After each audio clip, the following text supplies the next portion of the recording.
forever. Palestine will live forever. Netanyahu, you can't hide. Netanyahu, you can hide. We charge you with genocide. We charge you with genocide. We charge you with genocide. We charge you with genocide. We charge you with genocide. We charge you with genocide. Biden, Biden, you can't hide. Biden, Biden, you can hide. We charge you with genocide. We charge you with genocide. Biden, Biden, you can't hide. Biden, Biden, you can hide. We charge you with genocide. We charge you with genocide. من الميال من الميال الميال. فلسطين عربية. فلسطين عربية. ومن الميال من الميال الميال. فلسطين عربية. فلسطين عربية. ومن غزة طلع القرار. غزة طلع القرار. انتفاضة وانتصار. انتفاضة وانتصار. ومن غزة طلع القرار. غزة طلع القرار. انتفاضة وانتصار. انتفاضة وانتصار. انتفاضة وانتصار. انتفاضة انتصار. من غزة طلع القرار. انتفاضة انتصار. انتفاضة انتصار. من غزة طلع القرار. بدنا نكسر الحصار. Say it loud and say it clear. Say it loud and say it clear. We don't want no Zionists here. We don't want no Zionists here. Say it loud and say it clear. Say it loud and say it clear. We don't want no Zionists here. We don't want no Zionists here. Say it clear and say it loud. Say it clear and say it loud. Gaza, you make us proud. Gaza, you make us proud.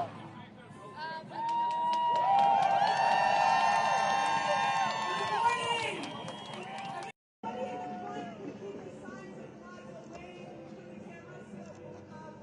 A nice live stream going, that would be great. So if you're sending one of the media power.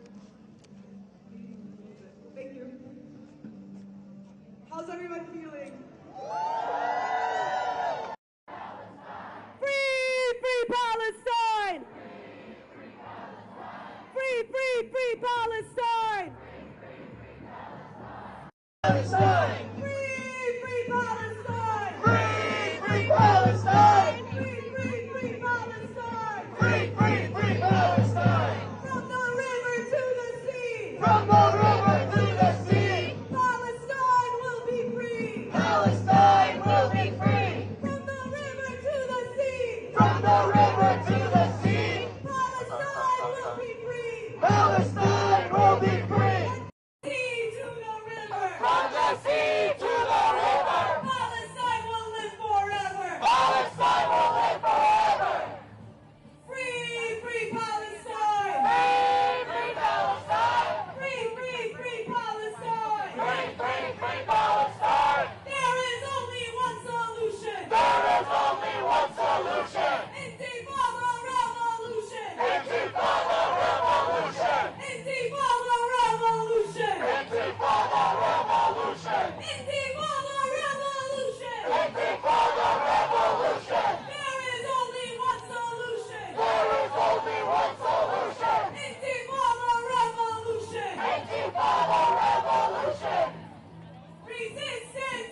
possibility of looking at this a different way than as a terrible genocide and war crime. Tens of thousands of people have been killed because of Netanyahu. Hundreds of thousands of people have been injured because of Netanyahu. Every university in Gaza has been destroyed because of Netanyahu. The healthcare system has been destroyed because of Netanyahu. And we know that it's not just Netanyahu, it's the U.S. Congress and the Biden administration. It's an Israeli genocide, it's a U.S. and Israeli genocide. The blood is on the hands of Joe Biden, Benjamin Netanyahu, Mike Johnson, Chuck Schumer, Hakeem Jeffries, and Kamala Harris. And it's important for us to know that despite these people in Congress saying that they're the so-called representatives of this country, that they don't represent us or the majority of people in the United States. Time and time again, poll after poll has shown us that the majority of people in this country are demanding an immediate end to the genocide being perpetrated in Gaza. We've seen organizations of all types, from the UAW to the NAACP to the African Methodist Episcopal Church, to hundreds and thousands of others who have demanded an end to the war and an end to weapon shipments to Israel. We are the majority. So we thank you again. My name is Eugene Perrier from the Answer Coalition. I want to also let you know that we are being watched in every corner of the globe today. So we love your enthusiasm, but remember, if you have a big flag, to keep it a little bit off to the side of the press riser, because these are the cameras that are taking us to the people of the world who are also demanding an immediate end to the genocide in Gaza, an end to the occupation of Palestine. Freedom for Palestine. So we say free Palestine, in all aid to Israel. In the occupation now, free the political prisoners, and most important, we're letting him know, Benjamin Netanyahu, you are a war criminal, you are wanted, and if they want to arrest you, we're here to conduct a citizen's arrest for you.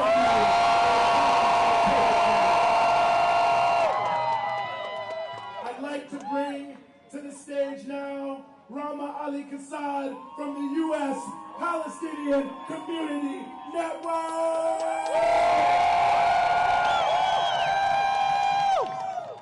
Washington, D.C. Are you ready? Yes! Ready? Yes! Are you ready to reaffirm our commitment to Palestine? Are you ready to reaffirm our commitment to liberation? Liberation! Ready?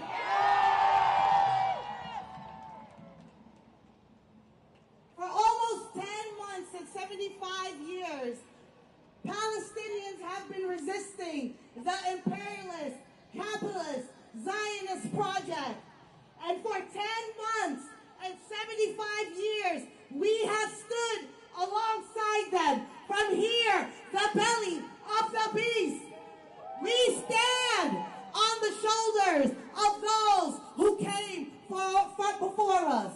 And we will continue building and sustaining this movement until the total liberation of Palestine. And today we are here to remind these war criminals, to remind these butchers, to remind these cowards, your days in power are numbered. Are you ready? Are you ready? Are you ready to continue this movement action until the liberation of Palestine. Today, the butcher and the war criminal and their partners in war crimes are mingling together. Today, they are here, attempting to wield their ruling class corrupt institutional power to try to silence us.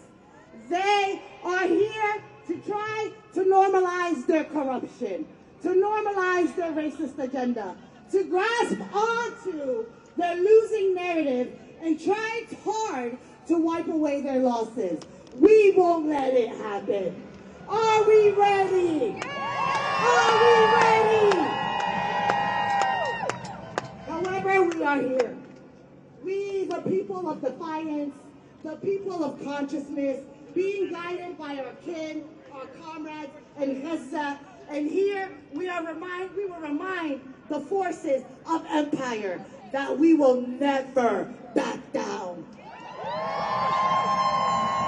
Brothers, sisters, comrades, and kin, we have sharpened the contradictions. Yes, there are two sides to this genocide. There are two sides. There's the side of the oppressor, and there is the side of the oppressed. The side of the oppressed is the side that is resisting, that is fighting, that will continue struggling for freedom and liberation.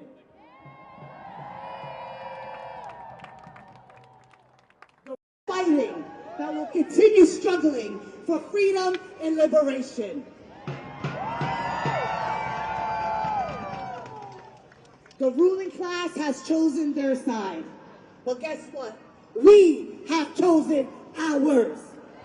Free, free Palestine! Free, free Palestine! Free, free Palestine! Free, free Palestine! From the river to the sea! From the river to the sea! From the river to the sea! From the river to the sea! Palestine will be free! Palestine will be free! Palestine will be free! Palestine will be free! Palestine will be free! Palestine will be free! From the river to the sea! From the river to the sea! Palestine will be free! Palestine will be free! Palestine will be free! Palestine will be free! Biden, Biden, you can't hide! Biden, Biden, you can hide! Biden, Biden, you can't hide! Biden, Biden, you can hide! We charge you with genocide! We charge you with genocide! You. Woo! Woo! Aya Ziada.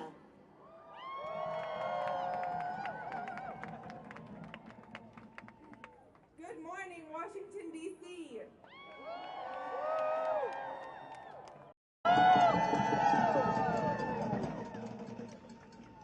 Good morning, Washington, D.C. On this day, 102 years ago, the League of Nations assigned the mandate of Palestine to Britain with the 1918 Balfour Declaration.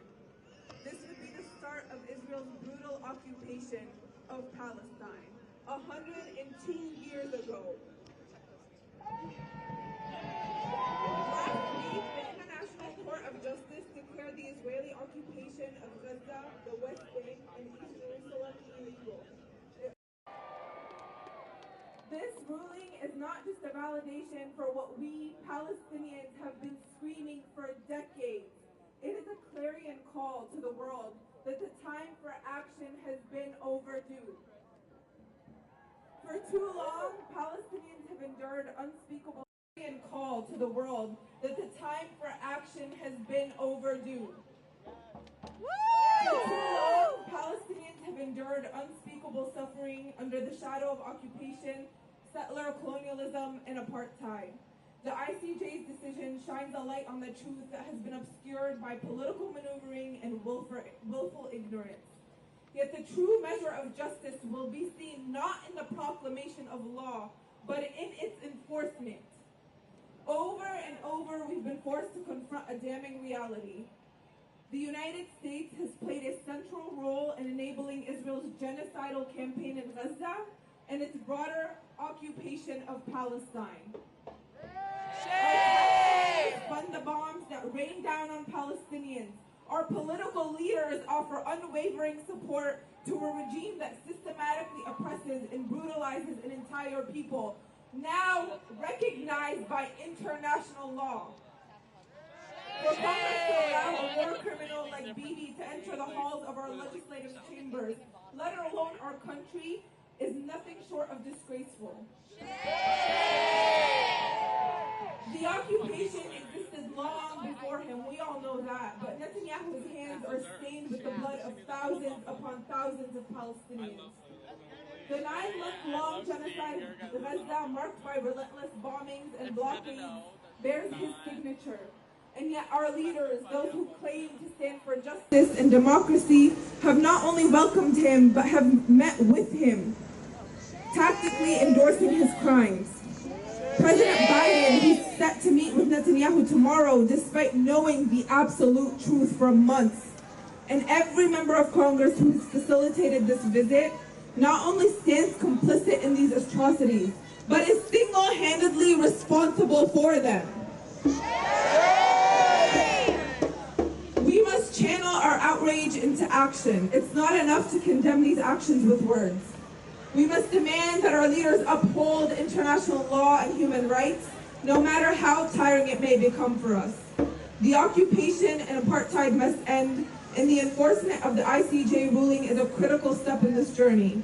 We must pressure our government to cease its support for Israel's crimes, both politically and financially, and hold those responsible accountable, like Prime Minister Benjamin Netanyahu. This is a moment of truth for all of us. Will we stand by as our country aids and abets genocide? Will we allow our leaders to betray the principles of justice and humanity? Or will we rise united and resolute to demand an end to this complicity? Louder! We must rally our communities, educate our peers, and hold our elected officials accountable on a daily basis. The world is watching, and history will judge us by our actions or our inaction. Let us honor the resilience and courage of the Palestinian people by refusing to be silent, no matter how long it takes. Let us demand justice, not just in words, but in our deeds. We owe it to the Palestinian people, we owe it to ourselves as American taxpayers, and to the future generations to fight for a world where justice prevails, and that begins by making it clear that we, as Americans, tax-paying citizens, do not welcome war criminals of any kind into our country or the halls of legislative chambers that our tax dollars can fight for. Thank you, and free Palestine.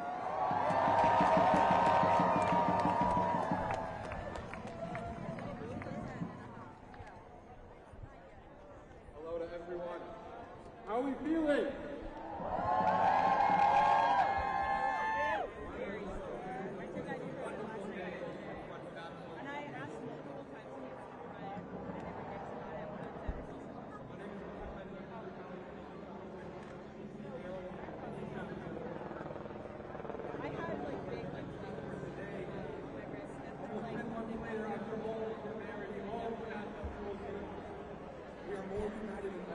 Stronger than ever, and they are weaker than ever before. That's the truth. And we promise to the Netanyahu that we will not allow him one moment of peace. And I am so proud to announce a couple of actions so far. One, he and the Zionist delegation woke up in their meeting room at the Watergate. They woke up to maggots, bugs, and mealworms.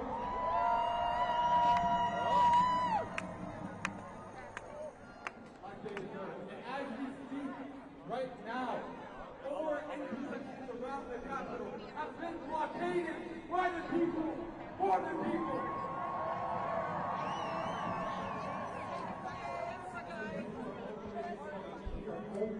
Getting started.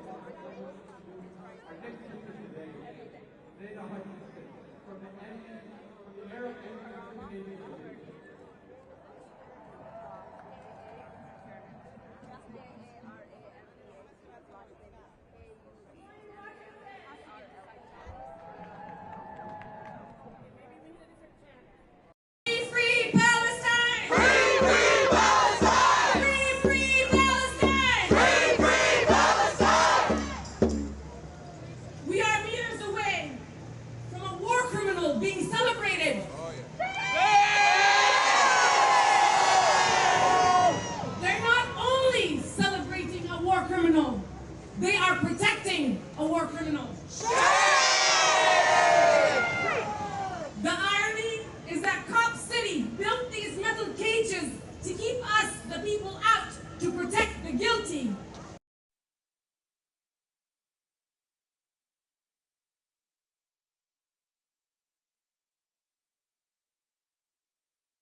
We are here to uplift and center the Palestinian people in Gaza, in Tulkarem, in Al-Khalil,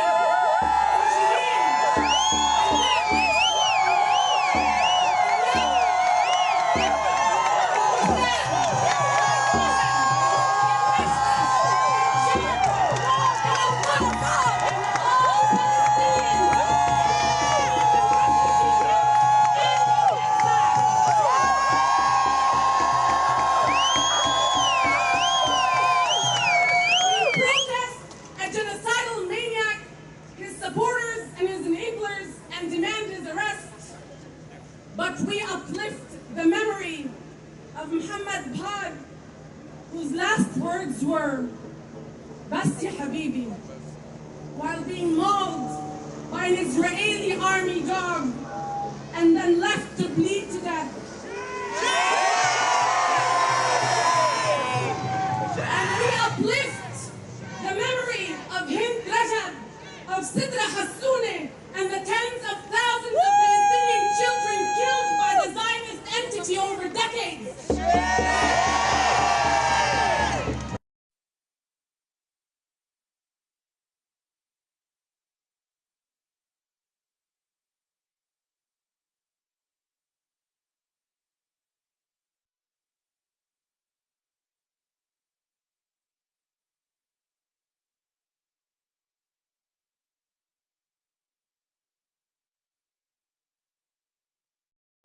And genocide.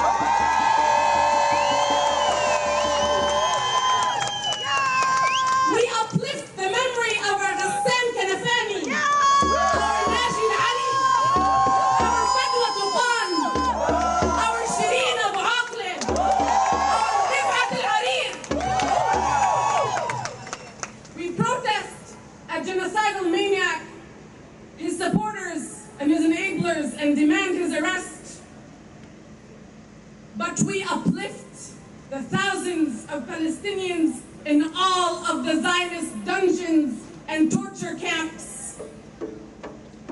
Let's make sure they hear us when we say, we don't ask permission to end genocide. We demand it. We don't ask for permission to end apartheid. We don't ask for permission to return to our homeland. We don't ask for permission to free Palestine. Because liberation is a right, not a gift. Together we will not be denied. We will not back down. We will not be defeated. We will not surrender. We will not submit. Let's stay focused. Let's remember that Palestine unites us. Lastly, look around you. Each and every one of you is part of a just and historic movement. And it's called a movement because it can't be stagnant. It has to continue. Take care of yourselves and each other, because togetherness and justice is more powerful than any of their weapons. So while we are here powerfully together, let's remember and let them hear us in Gaza, in Palestine, and in every room and chamber in Congress when we say, free, free Palestine! Free, free Palestine! Free, free Palestine! Free, free Palestine!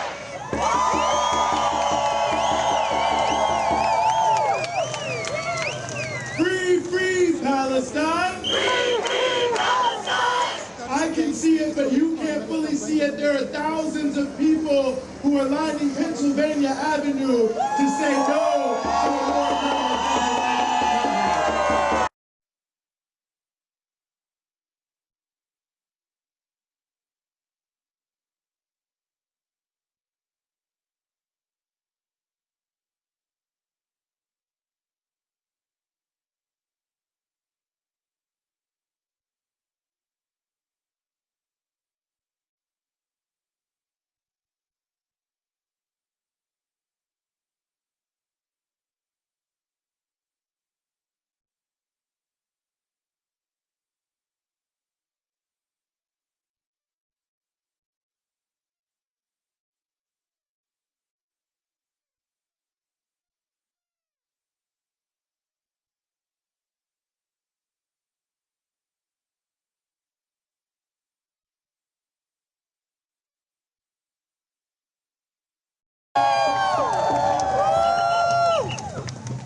Good morning, good morning. We're so grateful to be here with you. We organized 9 busloads of believers of many faiths to be here today to stand with you. To stand with you against death and to proclaim life. To stand against destruction and proclaim peace. To stand against the United States Congress welcoming Benjamin Netanyahu and to proclaim there is another way. Shame. Shame. Shame. There is no place in this land of the free and home of the brave for a war criminal to speak to the most powerful people in our nation. There is no place for Netanyahu, for whom the International Criminal Court issued an arrest warrant to address Congress and beseech our government for our tax dollars to add to a death toll already exceeding 40,000 human lives. Shame! Evil swept the land we call holy on October 7th, and evil continues to sweep the land. But let's be clear, beloved, when we fight evil with evil, evil wins. Crimes against humanity are not welcome in these United States. Benjamin Netanyahu and his death-dealing policies are not welcome in these United States. And we have gathered from all over the country to say we stand against giving legitimacy and a platform for Bibi to address our United States Congress. As followers of Jesus Christ, the Riverside Church grounds our justice belief in an understanding that all people are made in the image of a loving God, regardless of how they name God or if they name God at all. We refuse to pick one baby over another baby. We refuse to pick one grandpa over another grandpa. We condemn Islamophobia. We condemn anti-Semitism in all their hateful manifestations. We honor life, and we mourn all those killed in this ongoing brutality. I offer these words today for the freedom of our siblings in the Holy Land, as well as for our own freedom. In the words of Angela Davis, if Palestine can be free, then we all can be free.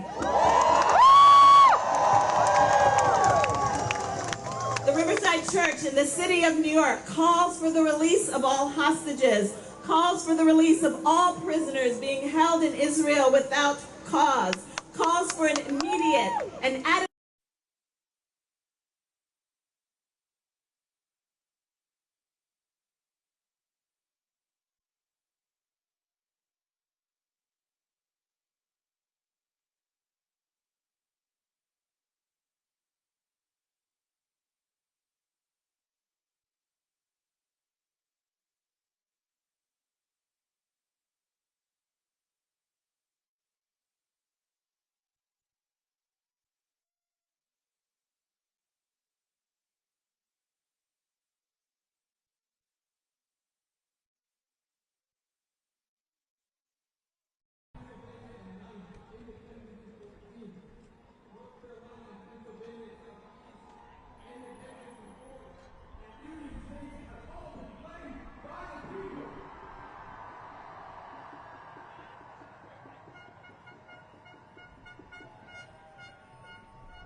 I'm here with a contingent of the rabbinic community, rabbis, scholars, and students from the New York, New Jersey area.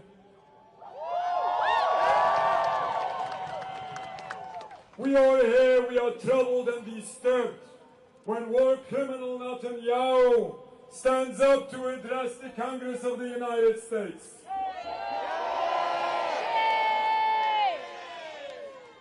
He comes here supposedly representing all Jews and claiming that the Jewish religion supposedly condones his movement and the actions it carries out.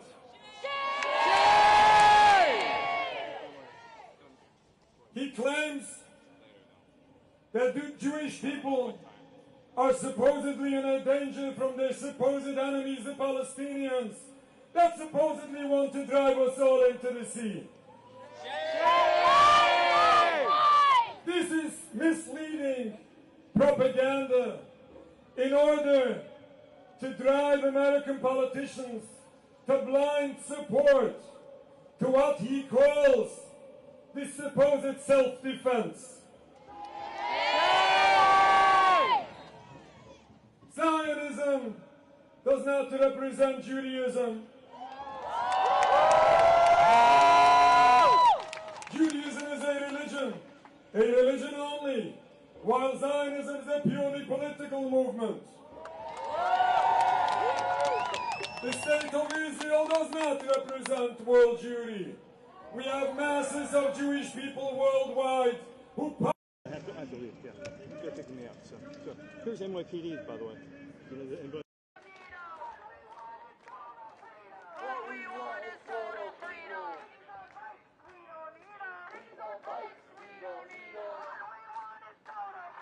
What we want is total freedom. It is the brutal, illegal and anti-Jewish occupation of Palestine which is causing death and destruction to Palestine and to the Jewish people. According to death and destruction to Palestine and to the Jewish people.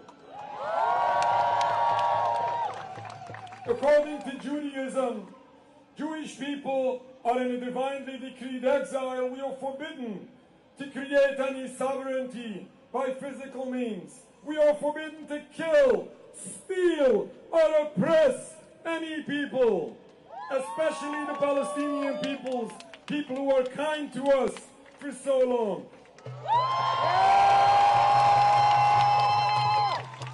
We condemn the movement of Zionism.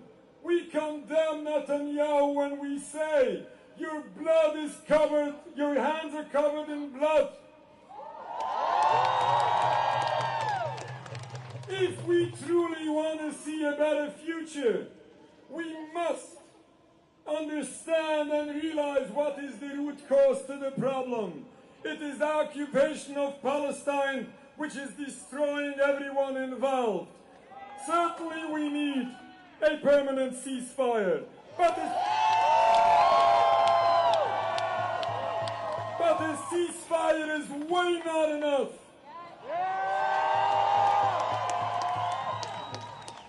We need a total end to this entire occupation of Palestine.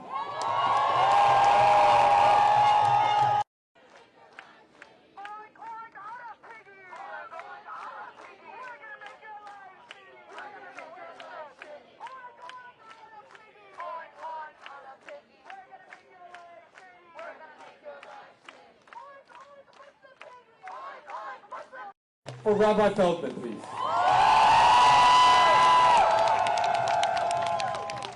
Now, previously I told you there were 5 intersections that were taken. Let's add one more.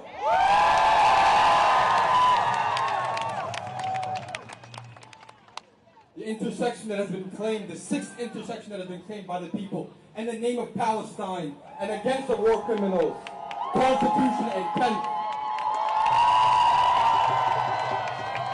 Let's keep the energy up for our comrades putting themselves on the line, for our people in Gaza, and to let everyone inside that cursed building know what we're about.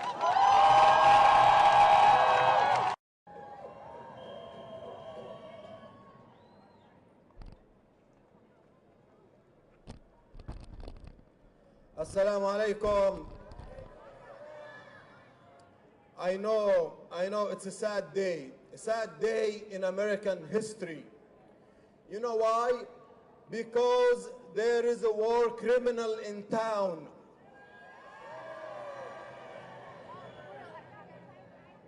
They call him a prime minister, but what do we call him? A criminal. A criminal is at loose on Capitol Hill. Shame on our Congress, on the leadership. Instead of getting his testimony today, he should be delivered to The Hague to give his testimony about his war crimes over there.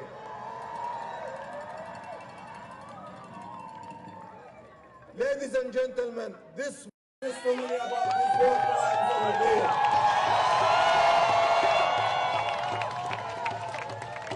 Ladies and gentlemen, this war criminal Netanyahu has a long history of crimes against humanity, has a long history of manipulating our own government and exploiting America's generosity. Shame! For the past 30 years, he has been actively manipulating our government to conduct wars in Iraq, and we see the results of devastating war on Iraqi people, on the Iraqi land, and even our own economy here in the United States. And now, today, in a few hours, he will deliver a blistering, manipulative, deceptive speech to crack down more on the Palestinian people and destroying them, destroying their lives, their properties, and their own future state. Not only that, he will work hard on his speech to manipulate our government to conduct a war with Iran. This war criminal has said in many speeches, and I paraphrase, he believes that the American people are stupid and they can be manipulated and can be directed the way he wants it. Are the American people stupid? We are not stupid. We have exposed his deceptive tactics. We have exposed his criminality.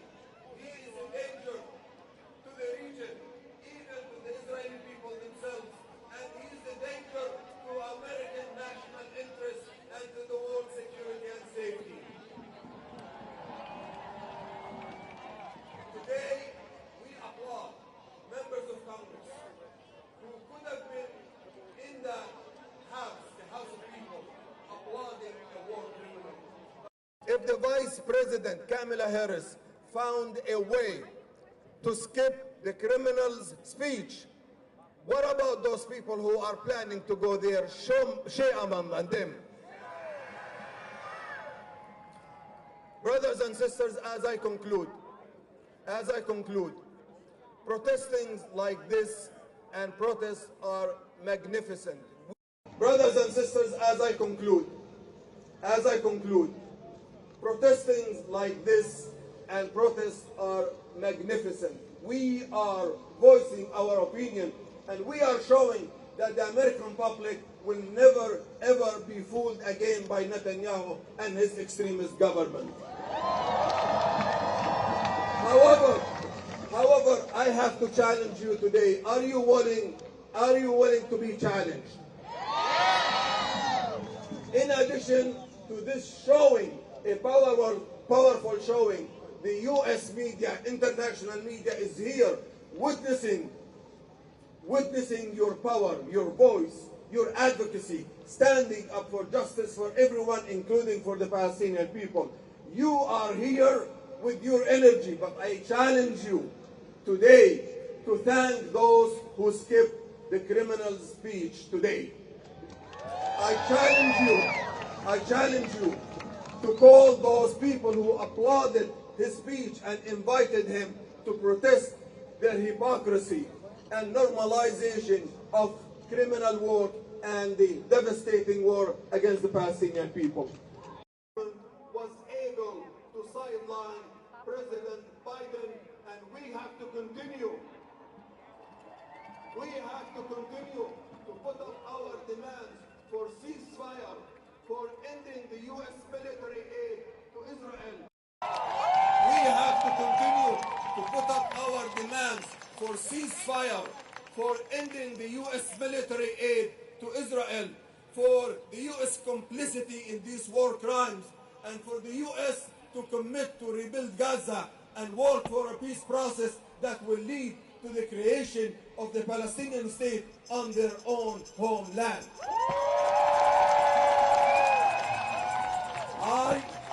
I as a Palestinian, I thank you all for being upright, for being courageous, for speaking up truth to power when it is difficult, especially for our brothers and sisters from the Jewish community, students, and everybody from every background. Thank you all for being the hope for the Palestinian people and for rising up to wake up America from its delusion. Thank you.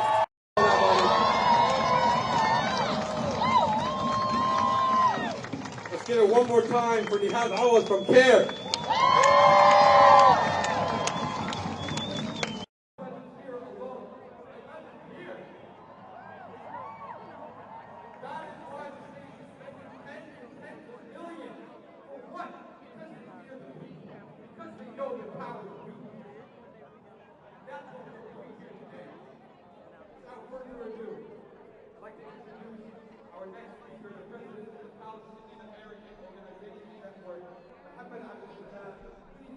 Without further ado, I'd like to introduce our next speaker, the president of the Palestinian American Organizations Network, Mohammed Abdel Salam. Please give it up for him as he comes on stage.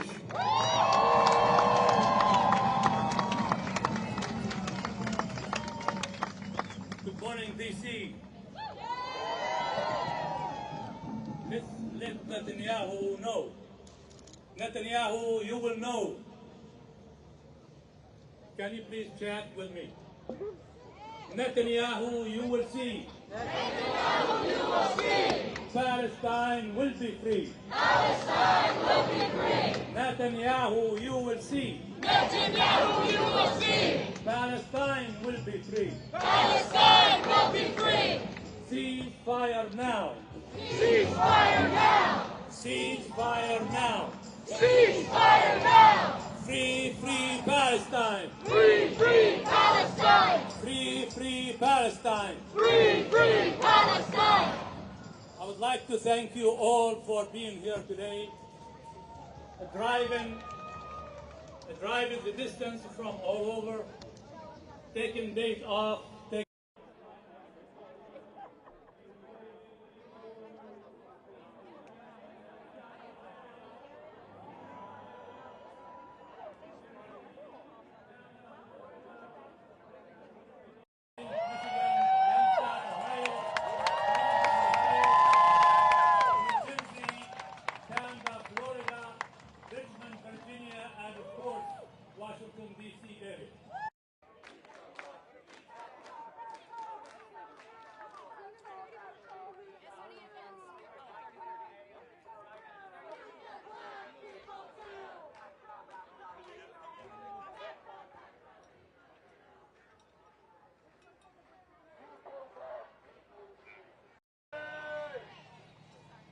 Netanyahu thought it's going to be a cakewalk.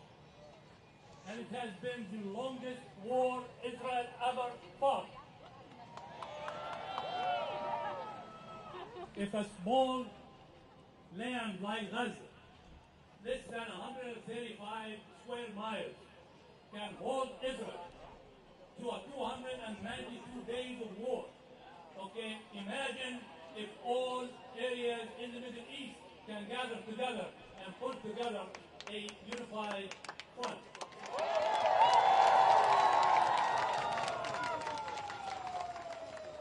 To date, this genocide war had claimed almost 40,000 lives. mainly children and women, and more than 100,000 injured, and over 2.2 million displaced in Gaza, many of them 5 to 7 times over. 447 schools and universities and higher education areas have been destroyed in the last 9 months. 81,000 tons of bombs have been dropped on Gaza. That's equal 5.5 times the Hiroshima nuclear power that dropped on Japan. There is no water, no drinking water, there's no electricity in Gaza. There are no food. All exits to Gaza has been blocked, and there's nothing can come in out of Gaza. Even the injured cannot leave. Over 230,000 residential units have been destroyed in Gaza. When the war stopped, many of these residents of Gaza will never have a place to live for years to come. Today, we are gathered here to tell Netanyahu, to tell our Congress, shame on you for harboring an international crime. Shame on Biden for giving him a visa.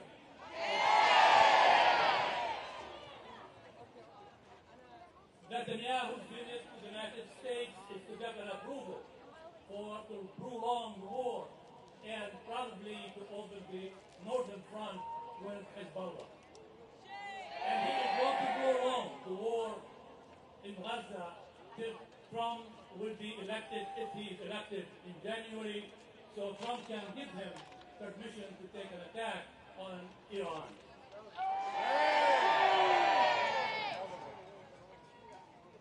Today we call on our elected officials for the following. 1, demand an immediate and unconditional ceasefire.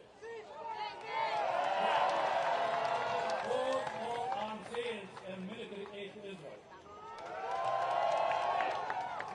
Support an international investigation into war crimes and hold the responsible accountable.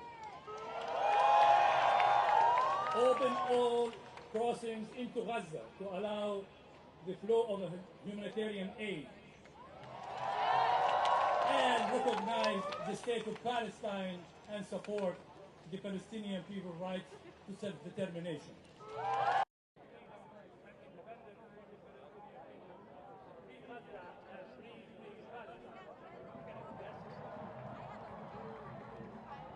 Give it up one more time for Muhammad. Washington, D.C., we have taken over another intersection. We are going all the way back to Pennsylvania and 7th. Give it up for yourselves. I have the honor to introduce the next speaker. He is from the U.S. Campaign for Palestinian Rights, the Executive Director, Ahmed Abu Zaid.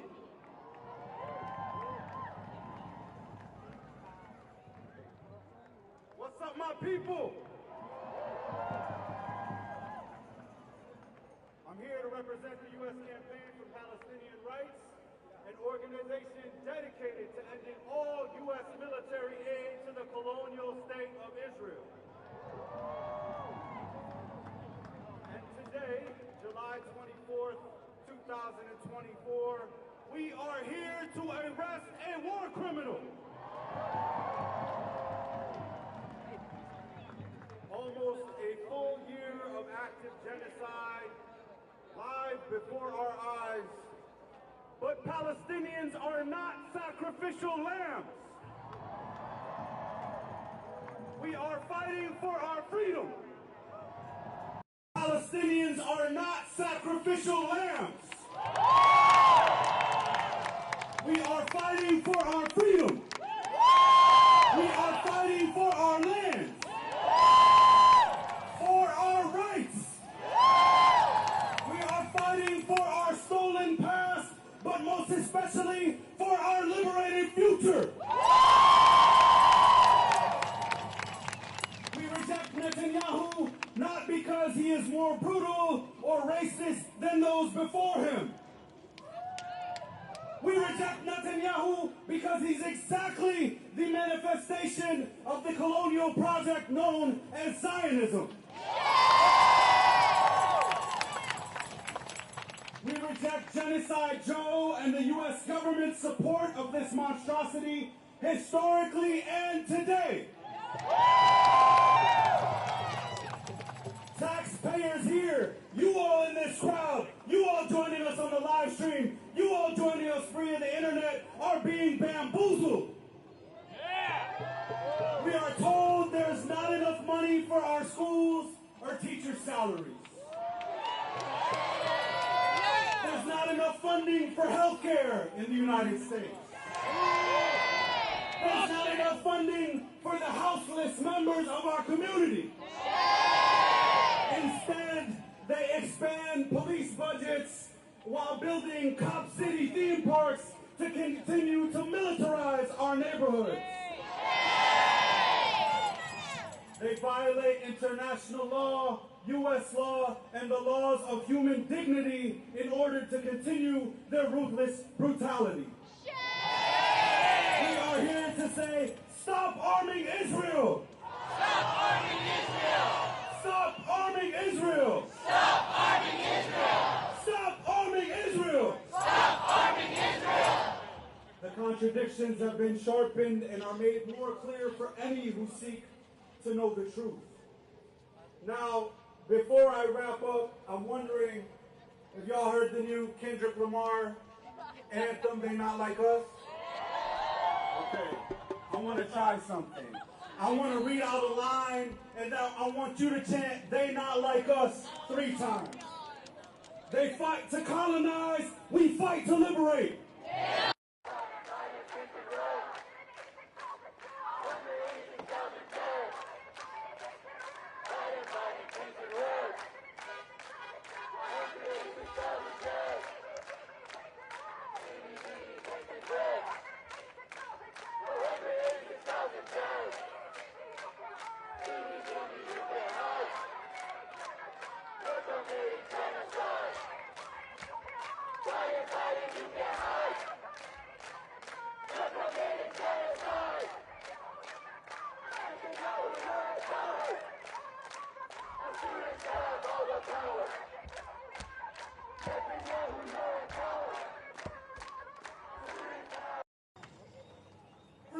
Free Palestine! Free Palestine! You know, anytime you see the war criminals in Congress, anytime they have their hearings at their hotels, at their homes, all around the United States, you always see one other organization that refuses to allow these war criminals to walk the streets and not be held accountable, and that is Code Pink.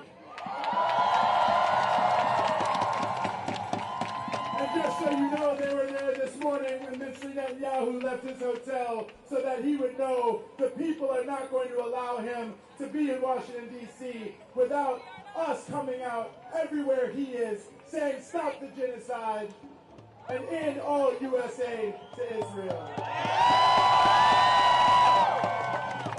So please, if you can, give a warm welcome to Chris from Code Pink!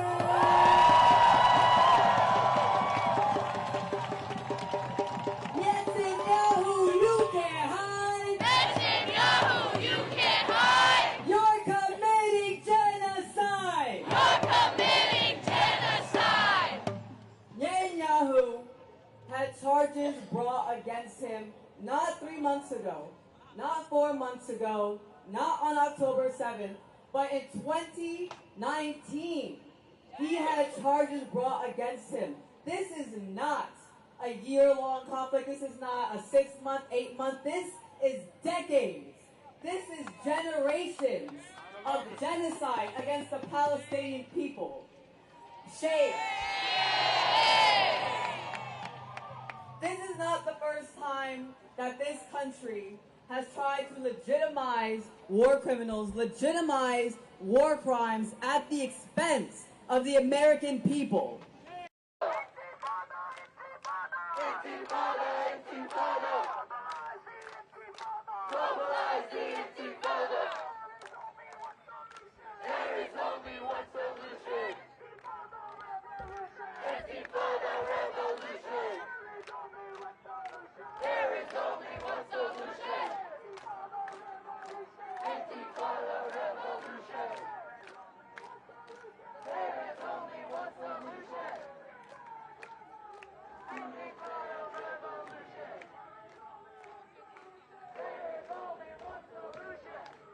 We are in the streets saying, fund our schools, fund our communities, keep our libraries open. We are crying to keep open libraries while they are sitting in that building sending billions of dollars, $150 billion since 1948 to drop bombs on children.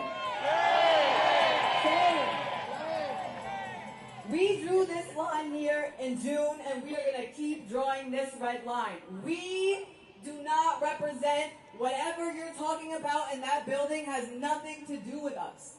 It has absolutely nothing to do with us.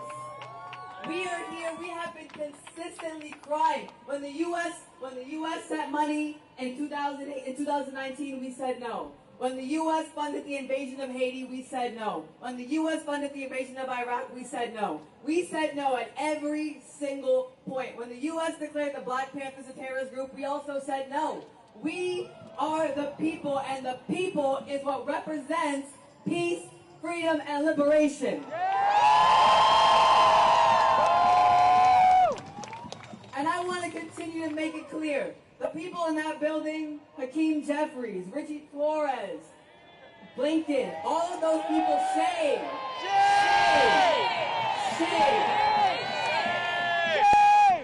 But to specifically the elected officials who continue to run off of the backs of the progressive working class movement, who turn their backs to us and accept war criminals who are murdering people who look just like me and you, who continue to fund cop cities to arrest people who look just like me and you, who continue to train the NYPD in Israel to arrest black and brown people who look just like me and you do. We say no. No!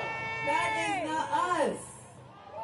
That has nothing to do with us. The conversations in that building happening right now have nothing to do with the needs of our communities.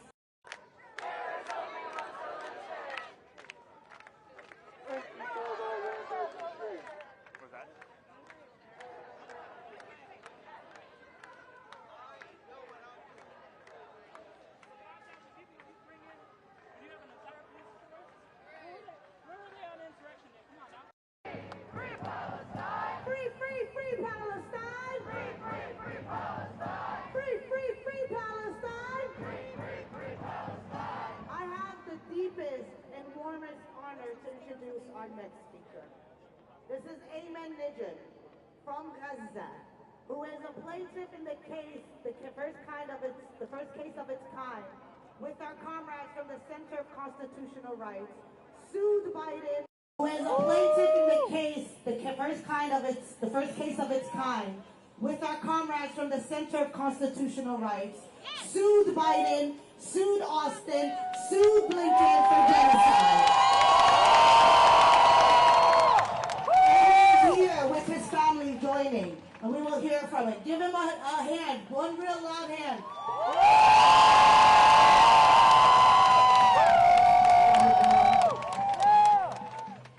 Thank you.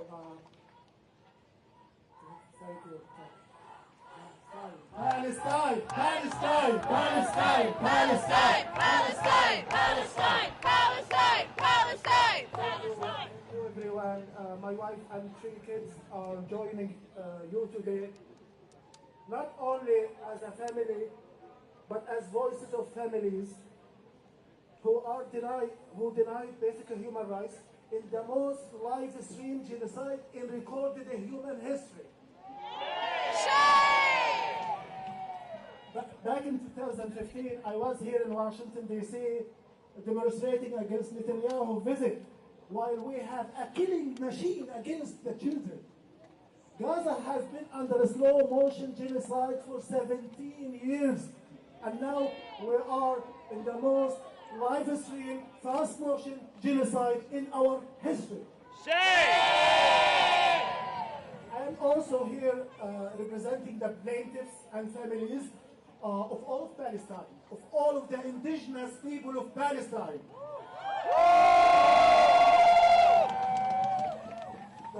The families of victims who were murdered without compunction, without remorse, without contrition, who've been murdered in a live stream. Everyone can see our struggle. And so, you have been aware Gaza became a mortuary, Gaza became a graveyard, but Gaza will still be engraved in our lives. I lived all of my entire life in Gaza, and we really, if you come to Palestine, you will fall in love with Gaza.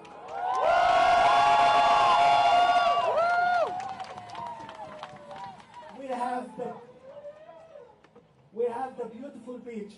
We have the generous mother that I couldn't talk with her for the last 200 days. All of my aunts are really spread all over Gaza, internally displaced for time and time again. It reminds us of 1948 Nakba, where 800,000 people were kicked out, forcefully kicked out from their indigenous land. It will be a reminder to us as indigenous people.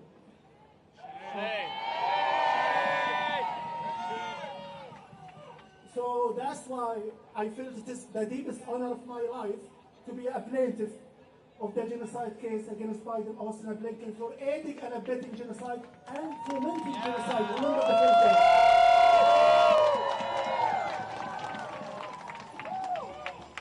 So we are unequivocally indigenous people. We are unequivocally, unapologetically indigenous people fighting to live in our own land.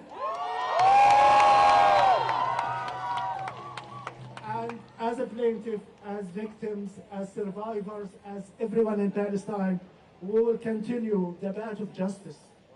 The battle of justice is extremely long. It's extremely long, and we will keep fighting. But also we will do everything in our power to ensure that this government is held accountable for war crimes against humanity, genocide.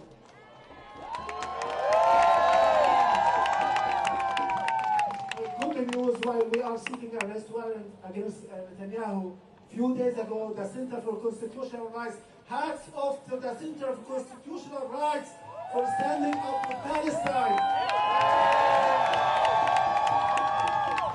The Center for Constitutional Rights has written to the Department of Justice, calling upon them to open an investigation into Netanyahu for war crimes and genocide while he's here. So, again, I am sending much love. We are immensely proud of our friends and supporters around the world who refuse to stand idly by and to be passive bystanders, but to be in the right side of history when you are supporting the indigenous Palestinian people and their right to self-determination, freedom, and liberation from the heinous crimes and the heinous violations. Thank you.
welcome to the President of the American Postal Workers Union, Mark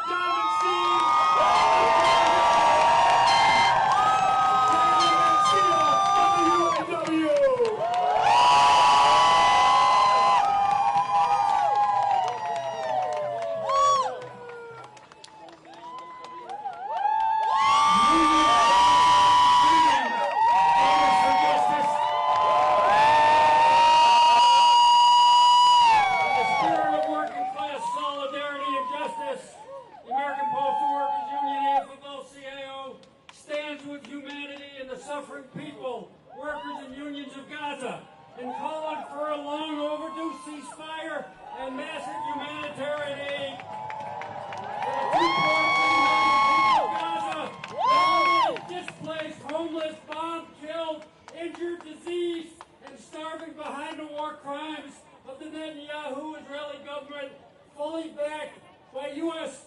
military aid. Just last week in our convention, we voted, quote, we called on the U.S. government to halt all military aid to the Israeli government and to stop using our tax dollars for more war. End of quote. The billionaire class and the corporations never pay their fair share of taxes, if at all. But workers do. And our tax dollars should never be used to bomb, maim, and kill innocent children, women, and men of Gaza, nor to enrich the U.S. military-industrial complex.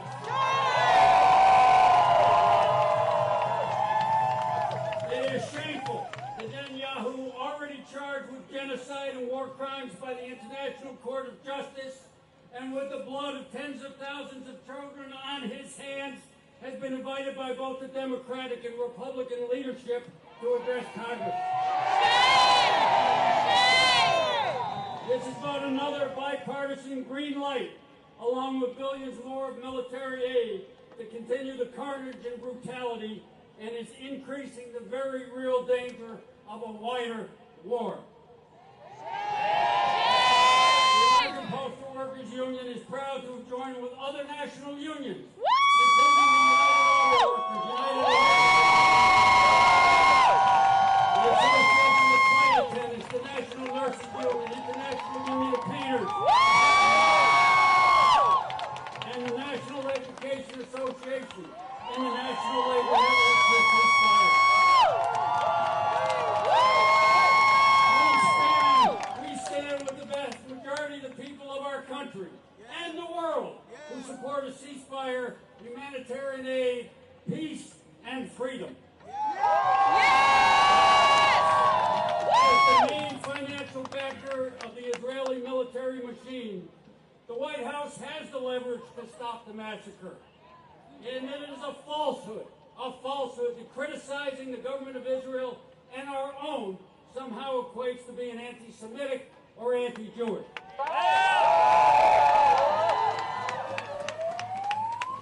As we are doing today, let us carry on with ever more urgency, increasing the pressure to compel our government to save lives by refusing to supply another bomb.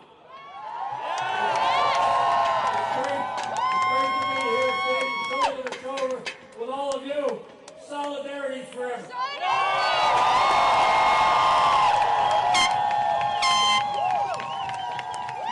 Who's got the power? We got the power! What kind of power? People power! Who's got the power? We got the power! What kind of power? People power! That's right, union power now, right? Yeah! Who's got the power? We got the power! What kind of power? Union power! I want to thank Mark Dimenstein and the postal workers for their leadership on calling for an immediate and permanent ceasefire in Gaza. Without the leadership of the postal workers and Mark and the UE and so many other unions, unions such as ours, the International UAW, would not be here today.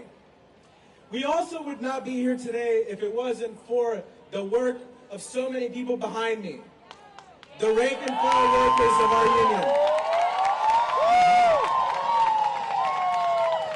Why is a ceasefire and an end to arms shipments to Israel a labor issue? I'll tell you why. Because auto workers in Dearborn, Michigan have been personally affected by this issue and have demanded that their union and their government stop funding a genocide. Because academic workers all across the country in countless campuses in almost every state of this country have been protesting for their literal right of free speech to call on their universities to divest and to be held accountable. Our members were part of that movement and will continue to be part of that movement. We are also here because public defenders, UAW members in New York City, have been targeted by our government for calling for a ceasefire. So don't tell me this isn't a labor issue when our very own government is coming after labor unions for standing with the people of Palestine.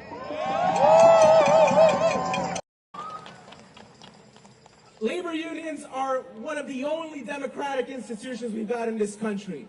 We hold our government, we hold our nation accountable. We hold the billionaires and the millionaires accountable. So if we want to continue building power for working people in this country, if we want to continue to have pro-labor administrations, we call on our government and anyone vying for office to stand for a ceasefire now. Solidarity for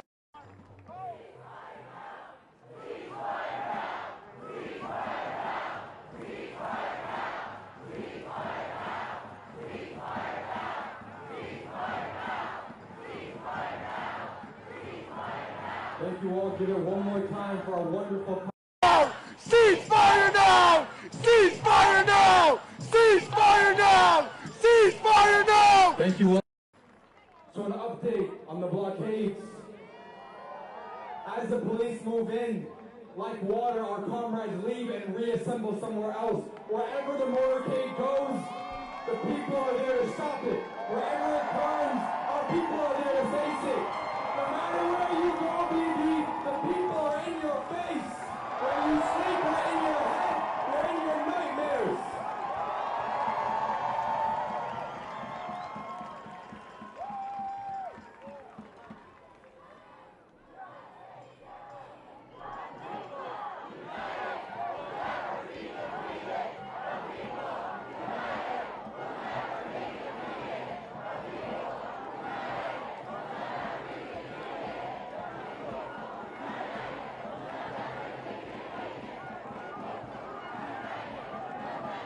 This energy is exactly why they spent tens of millions of dollars on police from New York. Because of this energy right here and the unity you show. Let's keep the energy up and bring a warm New York. Because of this energy right here and the unity you show. Get closer to the route. Let's keep the energy up and bring a warm welcome to our next speaker from the Party for Socialism and Liberation, Claudia de la Cruz. The power! We the masses have the power! We the masses have the power! 1, 2, 3, 4! Occupation no more! 5, 6, 7, 8! That's how we will liberate! That's how we will liberate! That's how we will liberate! 1,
Voices for Peace. Give it for Rabbi Esther Azar.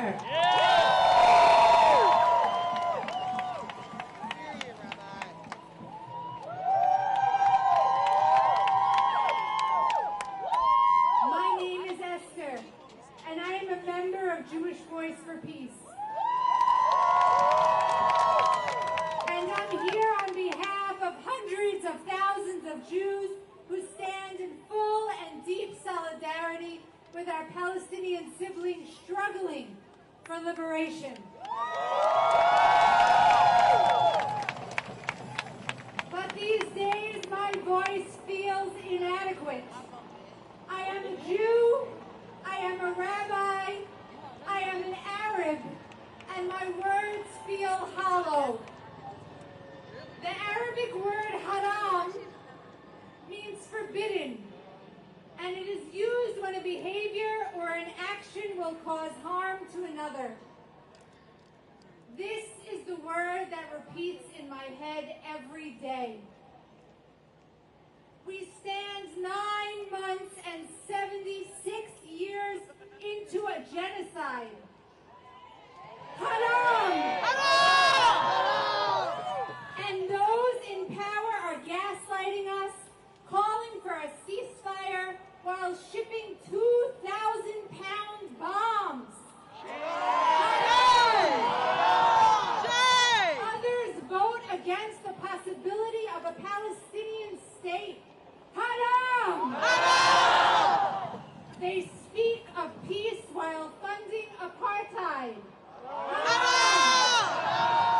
While prisoners are tortured and children are being mauled by dogs.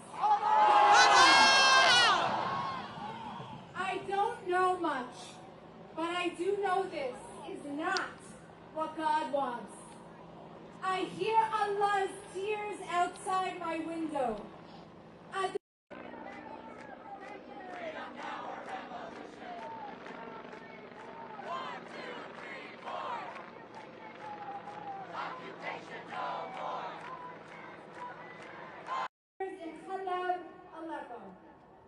Western powers have used Zionism to steal this from us.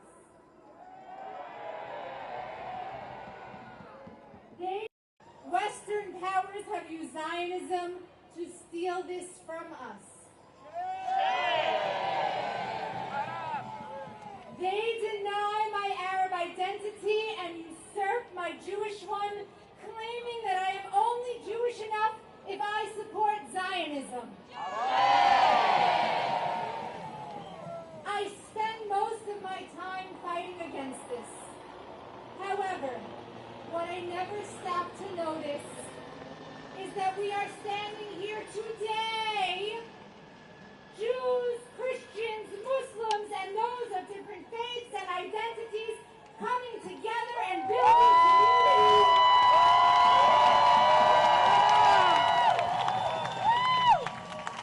Reclaiming what was lost through colonialism.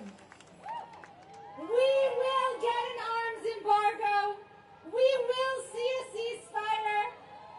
We will end the occupation. And we will see a free Palestine.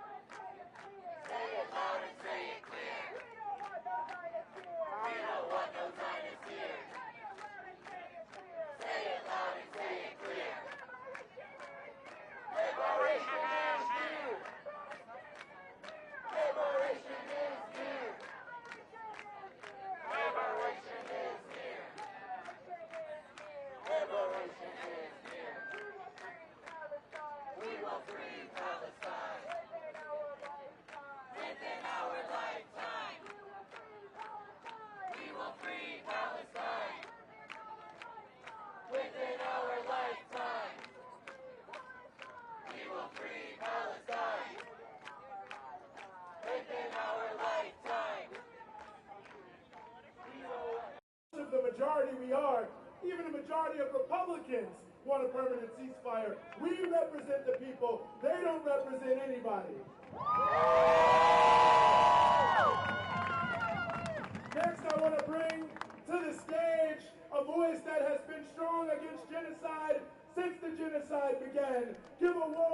closing welcome to Jill Stein.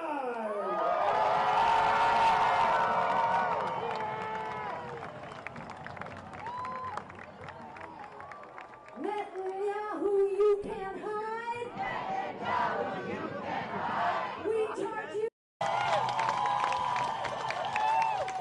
Netanyahu, you can't hide. Netanyahu, you can't hide. We charge you with genocide. We charge you with genocide. Congress, you can't hide. Congress, you can't hide. We charge you with genocide. We charge you with genocide. Not another nickel, not another dime. Not another nickel, not another dime. No more money for Israel's crime. No more money for Israel's crime. Free Palestine. Free Palestine.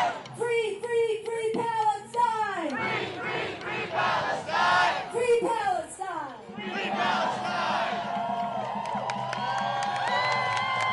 We will free Palestine, and Palestine will free us. The people of the world do not want this genocide. The people, the students on our campuses do not want this genocide. Everybody at the United Nations does not want this genocide. We will stand together and we will stop it. And we are here to tell Congress, how dare you invite this criminal into the people's house. This criminal responsible for the murder of 40 people's house. This criminal responsible for the murder of 40,000 Gazans, 16,000 of them children, hundreds of healthcare and aid workers and teachers and academics and journalists. And with a full accounting, it's not 40,000, it's 200,000. We say no more. Are the people. The people have the power. And we say no more. This war criminal has denied an entire population food and water, putting 500,000 at risk for starvation in this month alone. So we say, this is where it ends. We are standing up, and the tide is turning because we together are making it turn. We've seen the union standing up. We've seen Starbucks going down. We've seen the port of Eilat just declare bankruptcy from blowback from this genocide. And we've seen 75 countries all around the world say it's time for Palestinian sovereignty and independence. We say no to the Zionist apartheid state. We will stand up and we will free Palestine together, all of us together. Thank you so much.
right here in Washington, D.C. I'm a D.C. native.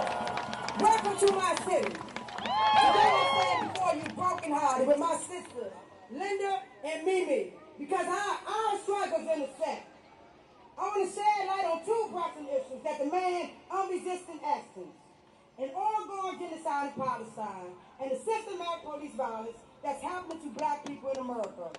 These two distinct issues are deeply interconnected and reflected at a broader pattern of injustice and oppression that plagues our world. In Palestine, we are witnessing an inventory unfolding right in front of our eyes.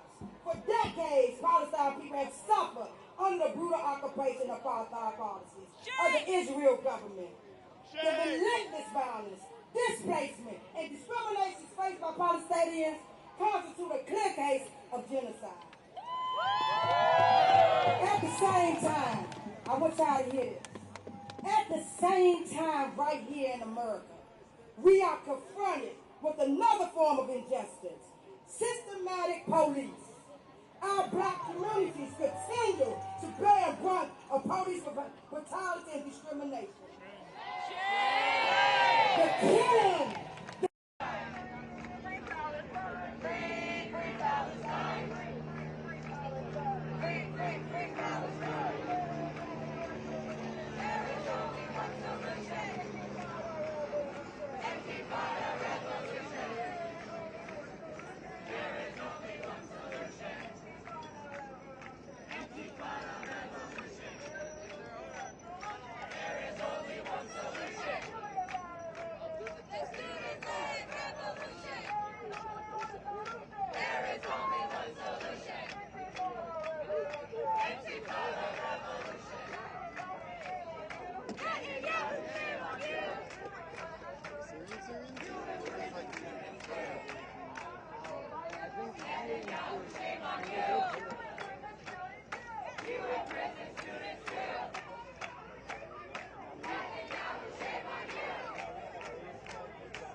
Gaza, we will fight. Students of the world unite. Students of the world unite.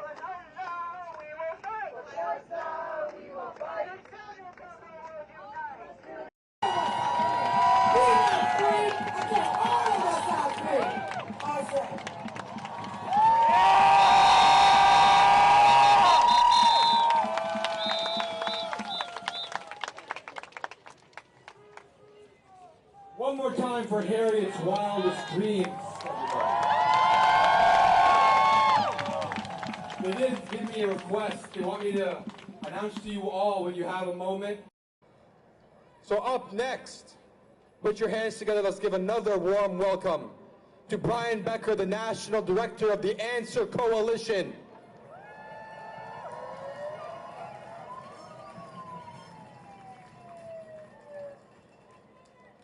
Sisters and brothers, we've been building this demonstration for the past 4 weeks.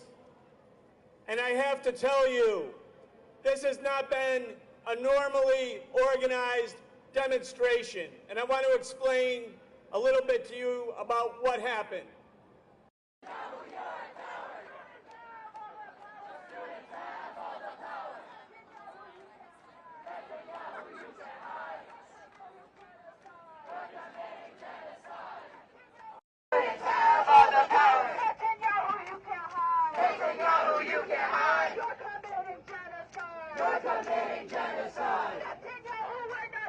Netanyahu, we're not done.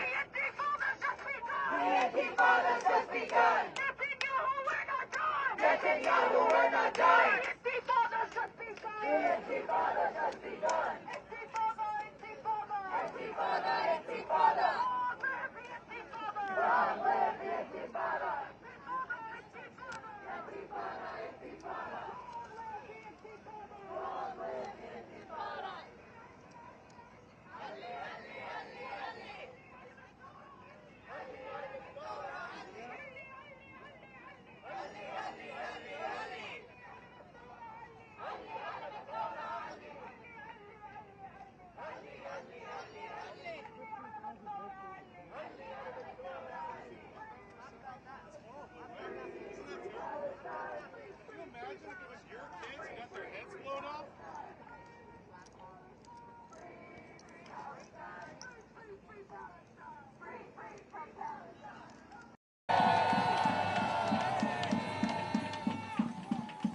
The New York City Police Department that has been brutalizing and arresting and beating protesters.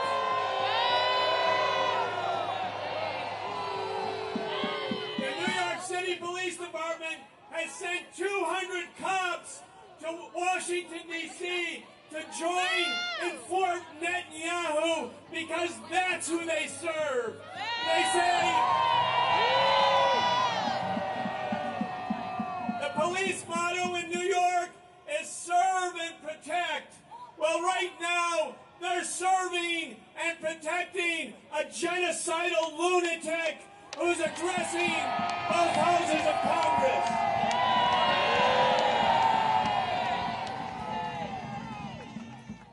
Just think of what we've created, though.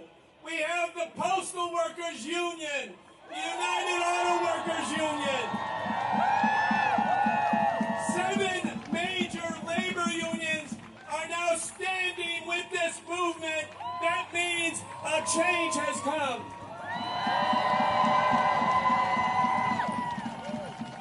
This is no longer the labor movement of George Meany when people said it was the AFL, CIA, we're going to have a new day in labor, where the labor movement, workers, stand with all of those who are oppressed.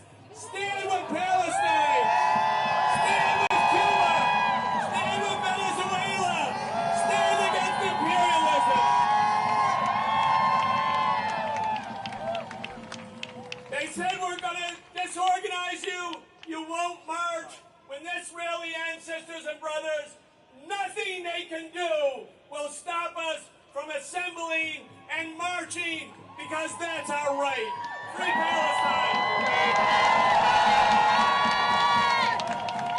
Give it up for Brian from Answer!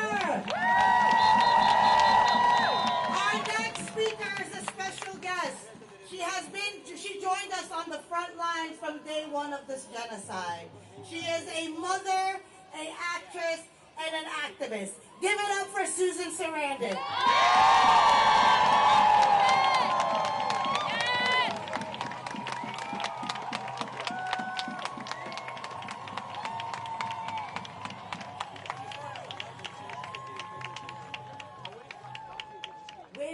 here today to reject the normalization of genocide. In 290 days, the death toll surpasses 39,000, and according to Lancet, will reach as much as 186,000 deaths. 90,000 injured. 10,300 women killed, 15,700 children killed. This is not normal. Over 152 journalists killed. Over 152 journalists killed, and healthcare doctors 570. 676 injured. Never before have so many journalists been killed. In all the wars put together, 182. This is not normal. Damaged schools, 476. Mosques, 700. Churches, 3. Completely destroyed homes, 153,750. UN staff, 366 killed with their families. And you can say that this is a minimum in terms of approximation because of all the deaths due to starvation, bodies still under rubble, bodies complete. In a message to our brothers and sisters in Palestine, we see you. We see you. We hear you. We hear you. And we will raise your voices. Raise your voices. No one is free until everyone is free. No one is free till everyone is free. The liberation of Palestine. One more time for Susan Sarandon.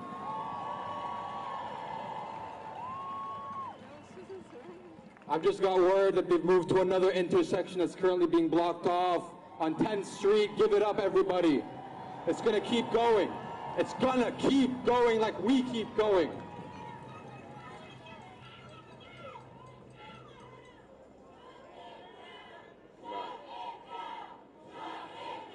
Shut the whole city down.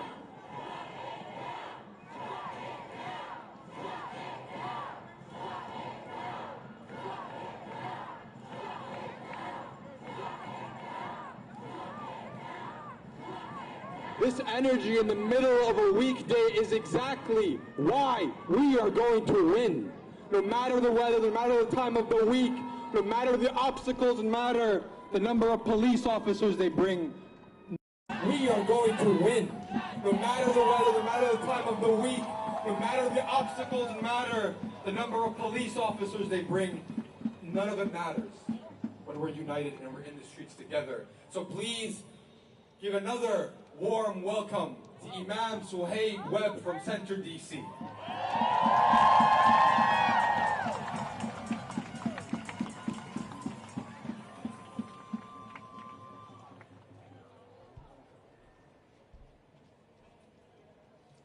Assalamu alaikum.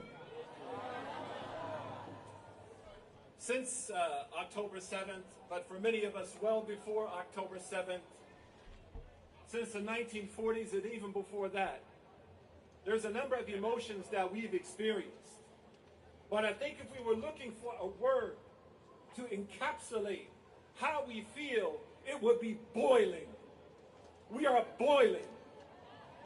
And let's not forget what happened on July 6th when Sonia Massey was killed while she was boiling her water. And the reason I say that is that boiling has a benefit. It kills parasites. It fights disease. It removes filth. And in the name of her death, boil now! Boil at a genocidal maniac who's in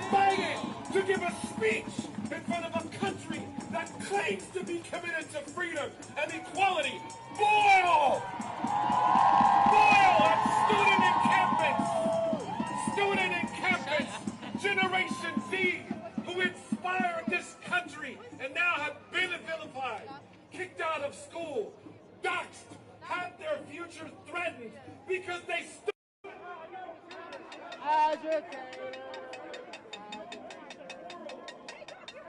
Take off your knob.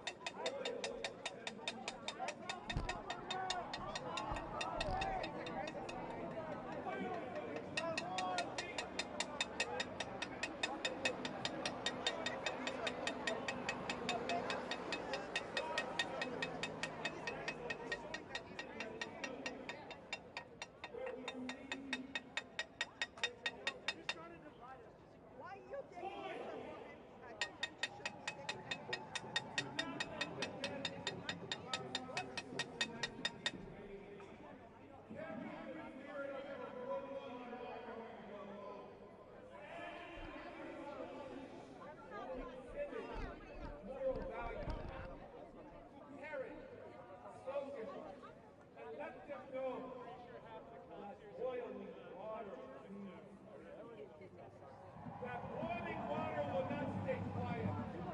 That boiling water may evaporate into air, only to fall back and grow and steam. Let them know that you boil in the name of righteousness and that you're on the right side of history. Free Palestine. Assalamu alaikum.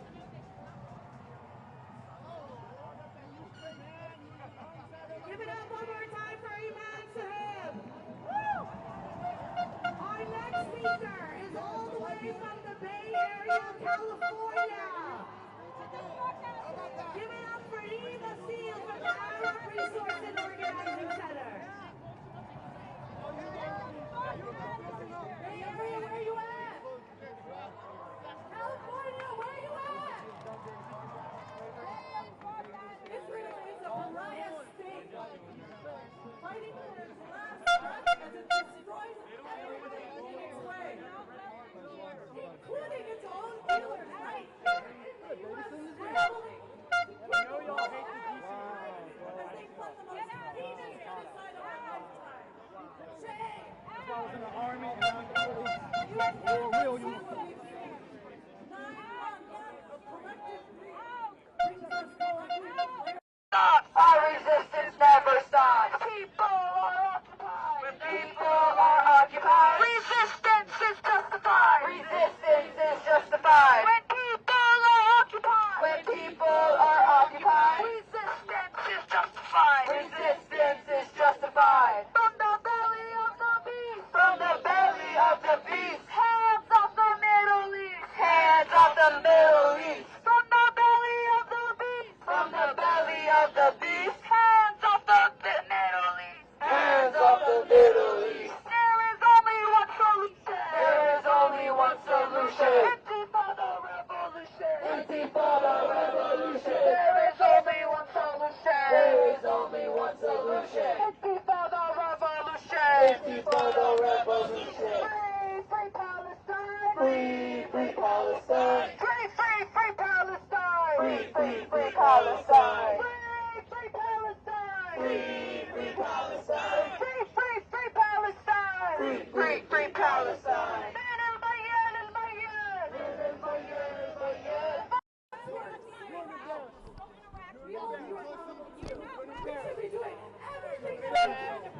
I served that country. You're an embarrassment. Absolutely embarrassing.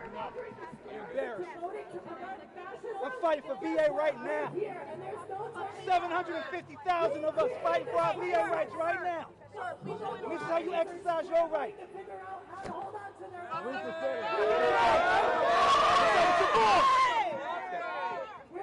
No activity.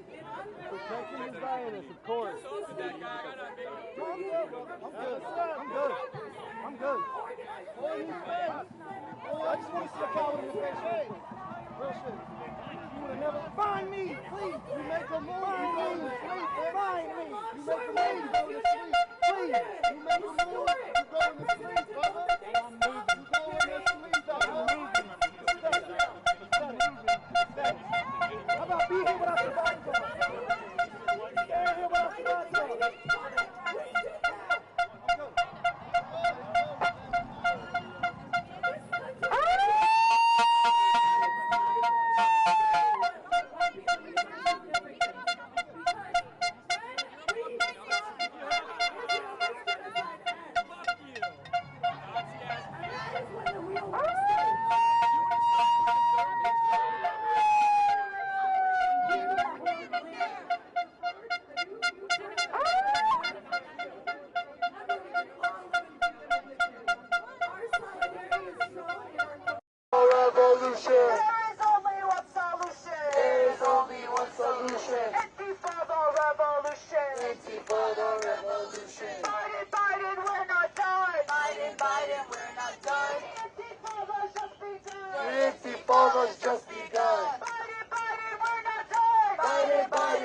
not done. The Intifada's just begun.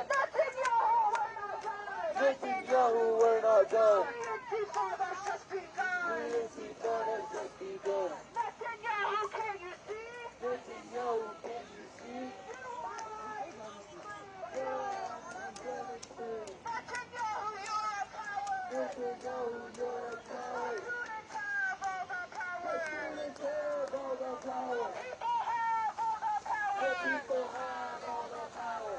Students, make it clear. Students, make it clear. War criminals not welcome here. War criminals not welcome here. Students, make it clear. Students, make it clear. War criminals not welcome here. War criminals not welcome here. Gaza, we will fight. Gaza, we will fight. The United States government and all of its institutions and instruments and all of the institutions and media that aligns itself with the Israeli Zionist agenda has attempted again and again and again to stop us.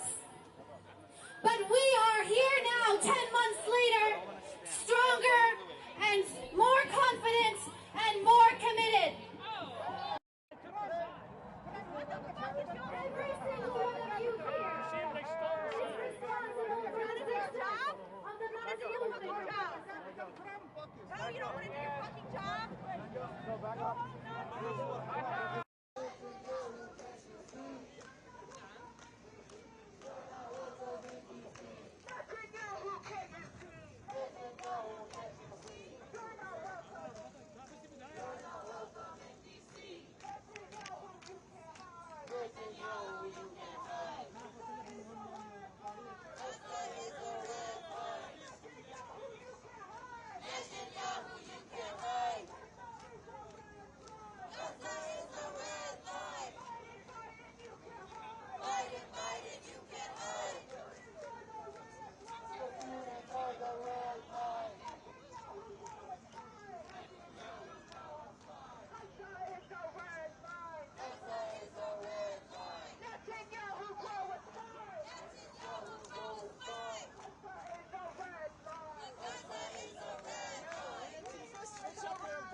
Palestinian liberation has been unavoidable. We have forced the world to reckon with its role in the genocide of the Palestinian people. We have taken to the streets and we have mobilized to incite a crisis for the imperialist powers of the world. We have witnessed the green light of the slaughter of our people, and today we stand here in our red rage, our steadfastness, and our commitment to liberation. We embody that crisis as a red line that says no to imperialism, no to Zionism, and no to Netanyahu on our streets.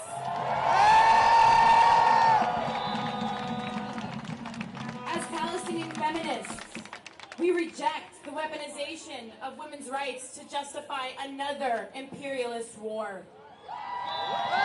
To so-called feminists in Congress welcoming Netanyahu, we ask, what kind of feminist stands by as generations of oppressed people, of Palestinian oppressed people, are murdered, tortured, and sexually assaulted in the prisons that you fund?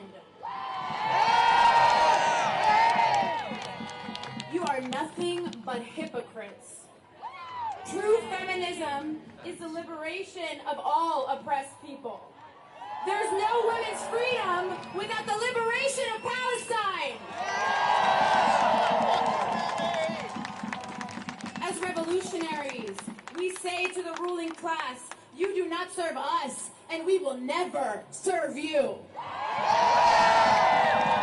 You have proven time and time again that your only alliance is with the Zionist project and your own capitalist interests.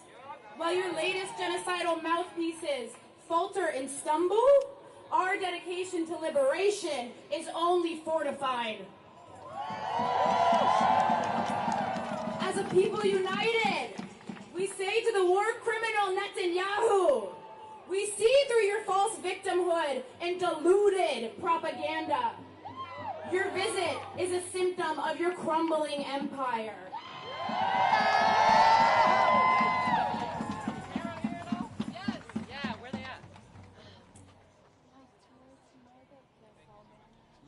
We laugh in the face of your pathetic attempt to convince anyone otherwise. Today, Netanyahu and his warmongering cronies are here to appeal to the Western imperialist co-conspirators and exonerate the architects of genocide. They plan to shake the blood-soaked hands of their sponsors and profiteers and clink glasses with the U.S. politicians and puppets.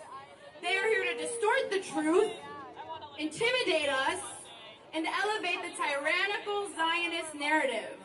But we are here to tell them that we will not allow it. We are the red line, and we will not be crossed. We are fueled by the samud of our people who continue to rise from the rubble, and we commit to rebuilding Gaza, our homeland, and a liberated future for us all. Today and every day until Palestine is free, we will elevate the voices of our people, honor our martyrs, and resist by any means necessary. Remember that where the martyr falls, the poppy blooms. We will honor all our martyrs. All our fathers, mothers, sons, and daughters. Thank you.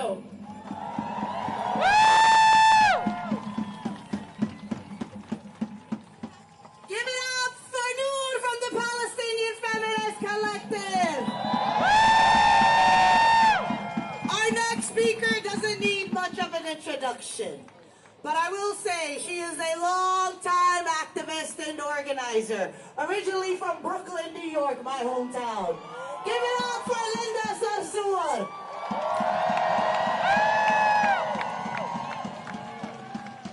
Assalamu alaikum. May peace and blessings be upon you all. I have one very simple message for all of you today. Beware of those who tell you that nothing that you have done matters. The reason that Joe Biden is not at the top of the nomination of the Democratic Party is because of you, my friends. The reason why Kamala Harris is not presiding on Benjamin Netanyahu, the war criminal speech in Congress today, is because of you. The reason why dozens of members of Congress are boycotting the war criminal Benjamin Netanyahu is because of you. Don't let anyone take your small victories from you. Your work matters. Your sacrifices matter. Your mobilizations, you coming outside, matters, and it is not in vain. I want to say to the young people, those who sacrifice their their graduations, their future employments for the people of Palestine, that will not be in vain. Don't be surprised that a war criminal has been invited by a country that harbors our own war criminals. And at the top of that list is President Joe Biden.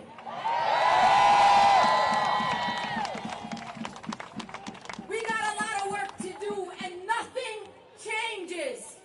It doesn't matter who the presumptive nominee is for the Democratic Party. You stay outside. You stay focused. You don't get distracted. We want a weapons embargo. We want to end military aid to Israel. We want unconditional aid to the people of Gaza. We want to rebuild Gaza. And we want to end the genocide against the Palestinian people. So let us be very clear. Our votes are still to be earned. We will not be pawns in a political system that does not give us the demands that not only we deserve, but are the right thing to do for these political entities. And lastly, I will say this. There is nothing that any of us here are sacrificing that is close to the sacrifices of the Palestinian people. And I promise you here today that one day all of us will travel to a free Palestine and we will sit on the beaches of Gaza and watch the children of Gaza play and joy under a bright sky. And it will be because the American people said no to genocide and yes to freedom for the Palestinian people.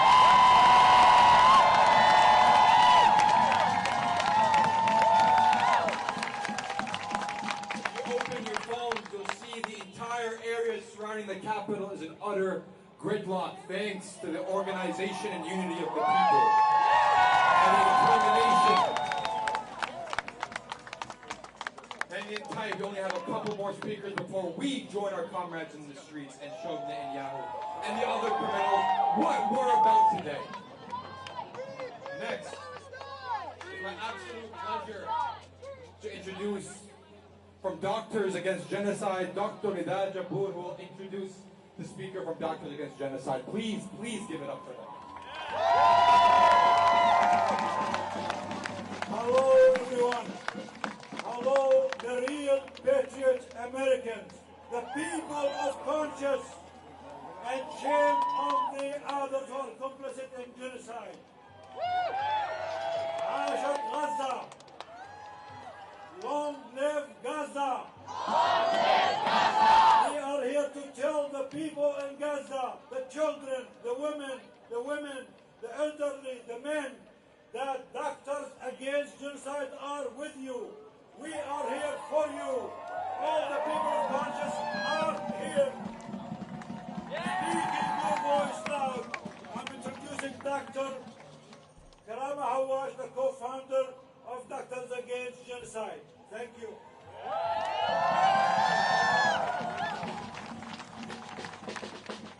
Good afternoon. I want to tell you what Doctors Against Genocide is all about.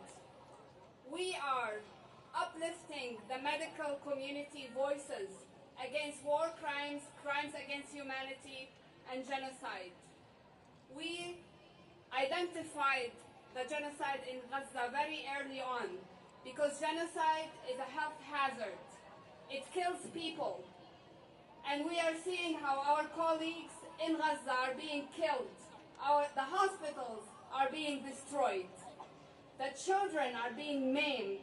The women with infants are being starved. The men are killed and watching their families being obliterated. Dr. Jemana Hinti is one of our members. I am honored to introduce her. She came back from Gaza on the 21st of May.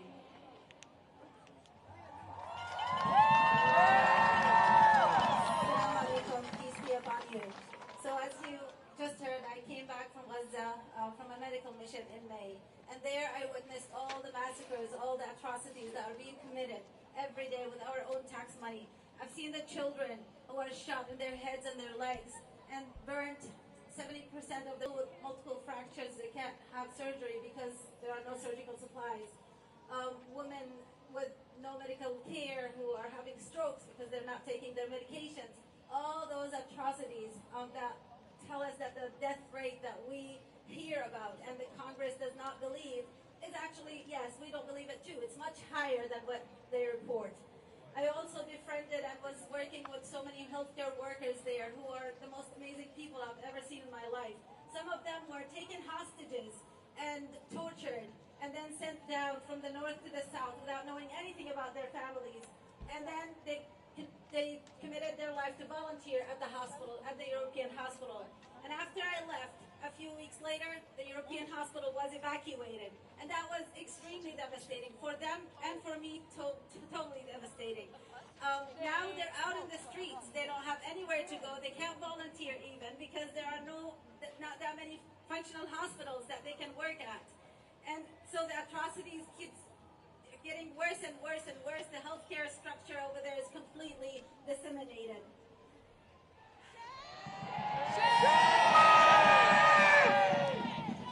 So I have a few messages today.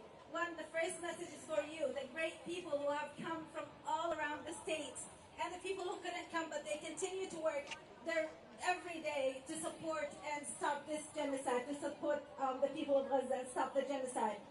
I also like to tell Congress to stop denying that it's a genocide.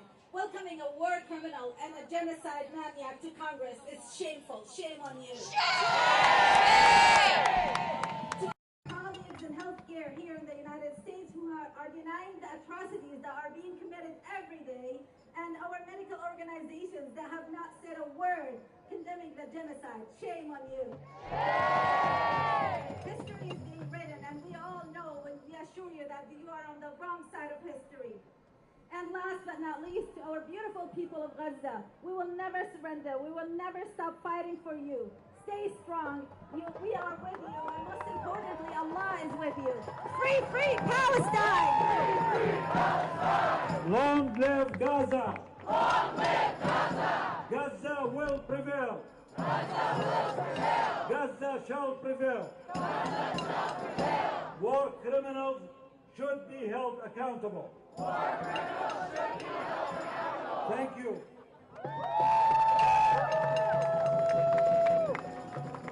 One more time to our brave doctors against genocide.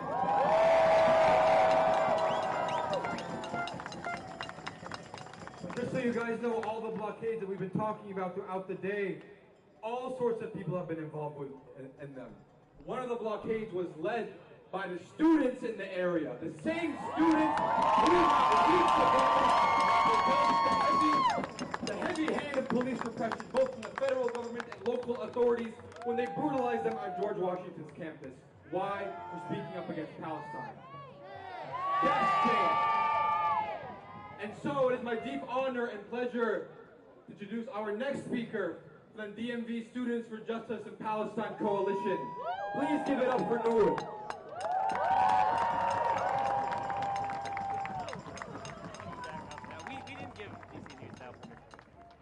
Congress, Congress, painted red. Congress, Congress, painted red. 186,000 dead. 186,000 dead.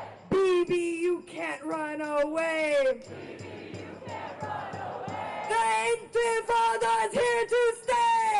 The Intifada's here to stay. I'm speaking on behalf of the DMV Coalition for Students for Justice in Palestine. We are a union of SJP chapters across 8 DC, Maryland, and Virginia universities, organizing for the liberation of the Palestinian people and the land from the Zionist settler colonial occupation of Palestine. As anti-imperialist student organizers, we know that the neoliberal university is a fundament to the empire. Packaged as bubbles of intellectual freedom and critical dialogue, our universities in reality are designed to groom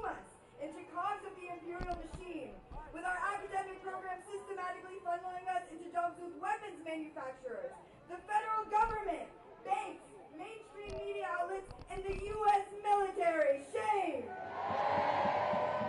When we exercise our intellectual freedom and build spaces for critical dialogue, the very values our university claims to fundamentally uphold, we are met with surveillance from the FBI, arbitrarily punished and dealt with kangaroo courts for our students' conduct hearings, and physical brutality from the state and university police departments. Shame.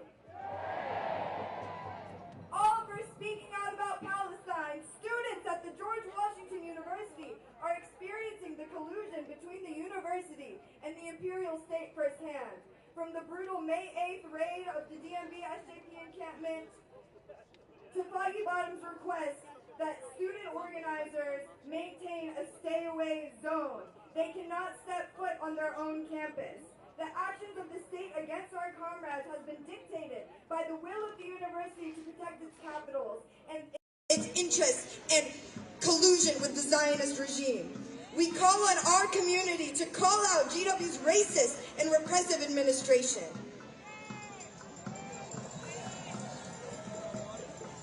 It is not lost on us that Bibi Netanyahu, an internationally wanted genocidal war criminal, can walk freely in our city, while our peers are banned by their university and our fascist government from their own neighborhoods for the very crime of calling out genocide. It is not lost on us that the same NYPD officers that have repeatedly brutalized our comrades at CUNY and Columbia are right here in DC now. Shame. It is not lost on us that the occupation army, which decapitates babies, trained the very cops which executed Sonia Massey in her own home. Shame. The past few months have sharpened the contradictions of the state and the neoliberal university. Our universities and the state brand us as outside agitators in our own homes when we dare to oppose their material interess. They surveil, brutalize, and evict us to protect their capital while celebrating fascist mass murderers from Linda Thomas Greenfield, Lauren Bobbitt, to the whole of NATO, to Bibi Netanyahu behind us. Invoking the Palestinian revolutionary martyr Hassan Tanafani, as students of conscience, it is our duty to strike and damage imperialism wherever it manifests, especially within our universities.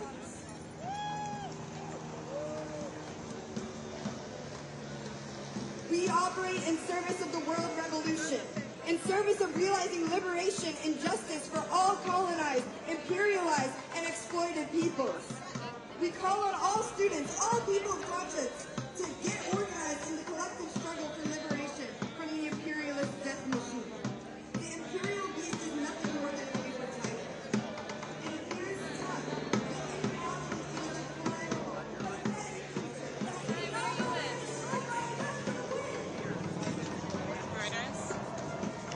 Would you like to talk to a rabbi who was arrested yesterday? No, we're okay. We're just, our assignment is just to shoot people. We have another person doing interviews. I think he already talked to you guys. Yesterday. Julio? Yeah. Yeah, thank you. Thanks.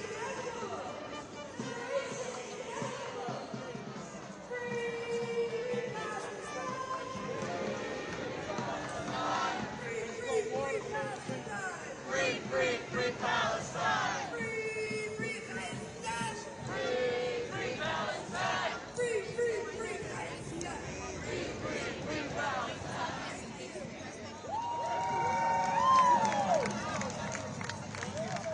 Free Palestine! I want you all to give a warm welcome here as we start to round out our program to Malak from the Palestinian Assembly for Liberation!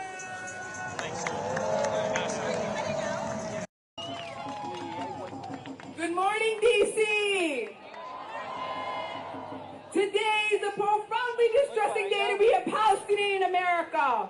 Over the past 9 months, the Biden administration has dishonored the principle America claims to stand for. The Palestinian Assembly for Liberation not only condemns, but is disgusted by the visit of Benjamin Netanyahu to Congress. The United States has shamefully welcomed a war criminal to speak in the halls of its so-called democracy. Let me be clear.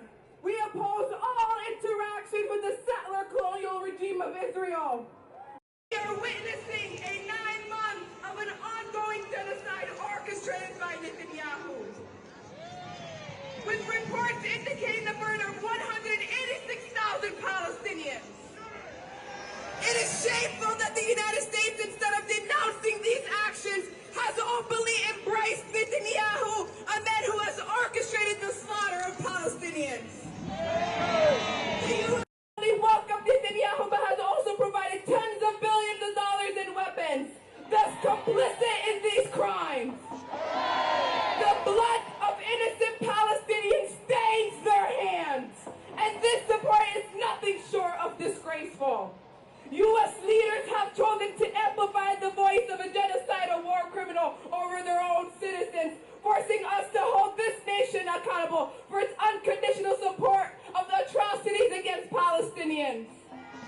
To every politician who welcomed Netanyahu and endorsed further financial support for Israel, you too are complicit in this genocide and will be remembered as war criminals.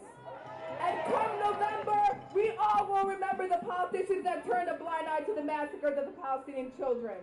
The time for silence is over. We must stand against all those who are complicit in this genocide. The world is watching, and so are we. Revolution is here, and it's promising a near liberation and right to return for all Palestinians. And today, I confidently say that Palestine is almost free.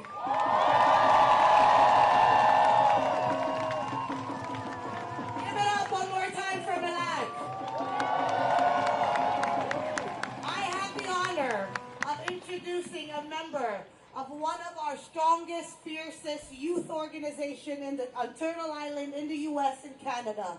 Give it up for the Palestinian Youth Movement, who's been holding down our streets, holding down our campuses, holding down our elected officials. Give it up for Iftihad. Comrades and friends, it has been 292 days of the most horrific and enraging violence against our people in Gaza. We gathered here on November 4th after witnessing unspeakable horrors carried out on the Palestinian people. Yet here we are, 9 months later, reeling from the somehow even more gut-wrenching violence of the last couple weeks. The massacres that have taken place in refugee camps and schools and hospitals show us the true depravity of the Zionist project and the nature of this U.S.-funded and orchestrated Israeli genocide of our people in Gaza. Let it be known to the war criminals sitting in the high seats of Congress, your legacy has been laid bare for all to see. Joe Biden's legacy will be recorded in the history books as the butcher of Gaza. He will be remembered for the hundreds of thousands of massacres that he signed off on and enabled. Like those that came before him. Like those that came before him, he will be remembered for the bombing of hospitals and universities, of medics and professors, of children and their families.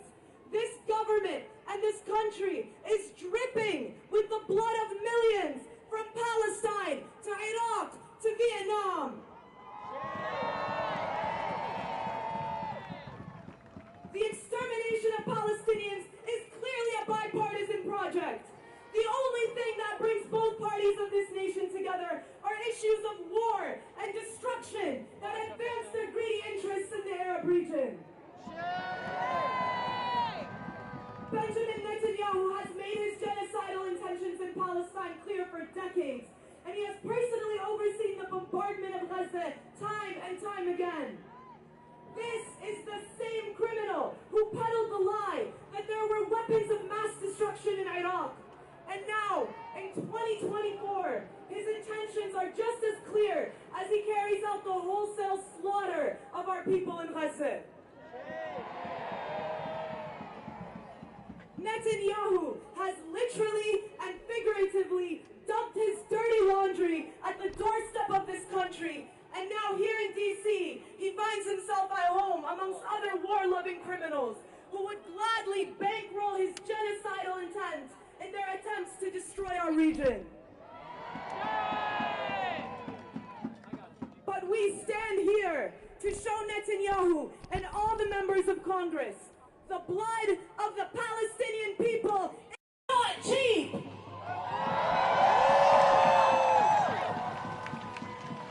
When we see footage of children clutching the shoes of their dead parents, of incinerated children who have been burned beyond recognition, of parents holding the remnants of their children in plastic bags, we have not grown desensitized. We have only grown angrier. We have only grown more committed and more organized.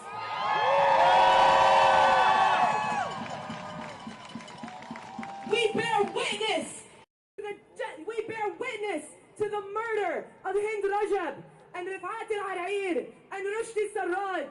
We bear witness to the thousands still trapped under the rubble. We bear witness to the assassinations of our journalists, our healthcare workers, our educators, our engineers. We bear witness to the testimonies from our prisoners, those that we know about, and those who have been disappeared. We bear witness to the murder of our mothers, to the murder of our fathers, to the murder of our siblings, and to the murder of our children. And not only do we bear witness, we remain committed to our struggle. Our struggle is one of dignity and honor and steadfastness. Just as our people are insistent on life, just as they have already started to rebuild structures as the bombing continues, or pitch tents atop the rubble of their homes, we learn and affirm life from them. So we gather here in the thousands, and we will continue to gather and continue to protest. We will continue to occupy spaces in the names of our martyrs, block bridges to force this country to reckon with what they are doing, and bring Palestine with us wherever we go. From Hind's Hall to Shuhada Square, there is nothing you can do to stop the will of the people. We will continue to carry the struggle forward. We will not rest until we see a liberated Gaza.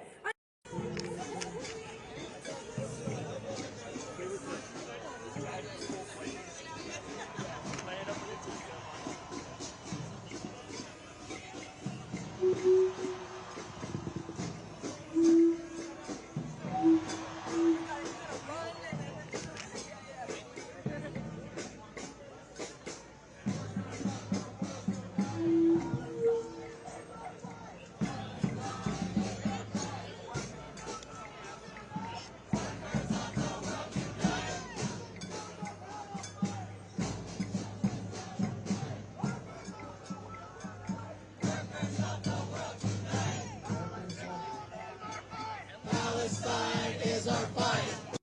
Our sign language interpreters. So just move here, out in this direction, and you'll see as we continue to gather. Free, free Palestine! Free, free, free Palestine! Long live Palestine! Long live Gaza!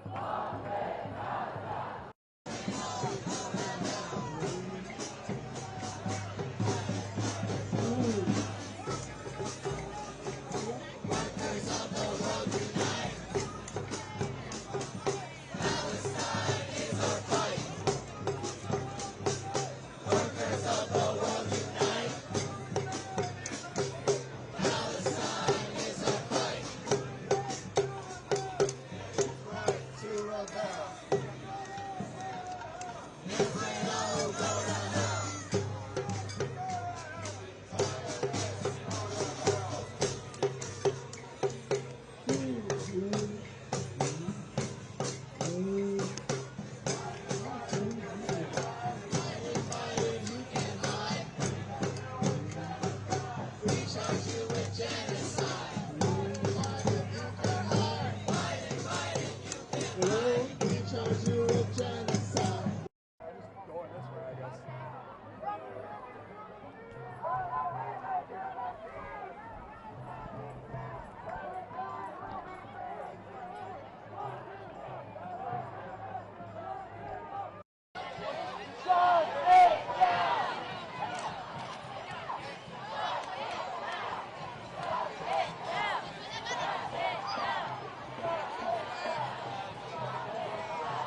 Resistance is the only way. Free, free Palestine. Free, free Palestine. Long live Palestine.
along the way.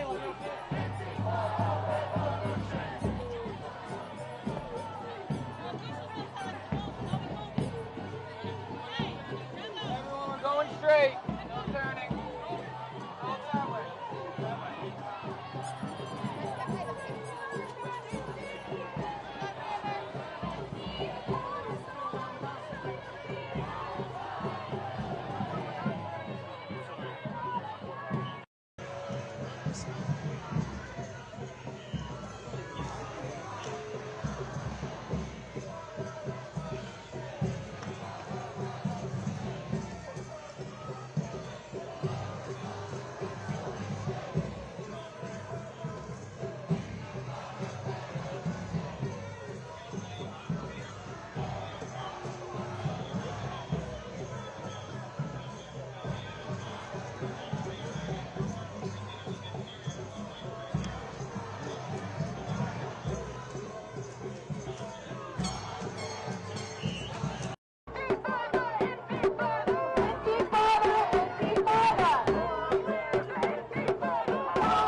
This is what they defend. Military Order number 45, made in 1967. It transfers control of Jordanian banks and applications to the Israeli syndicate. These are the fascist laws they defend. Let us through! Let us through! Let us through! Let us through! Let us through! Let us through!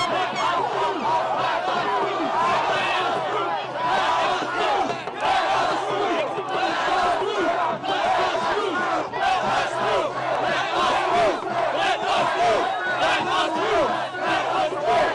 us through! Let us through!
defending a war criminal out here.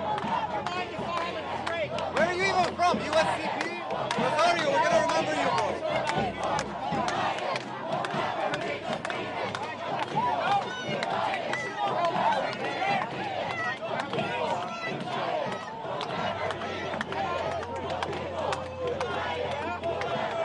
When you see the pictures tomorrow, Rosario, of the kids getting pepper sprayed, I hope you feel like shit.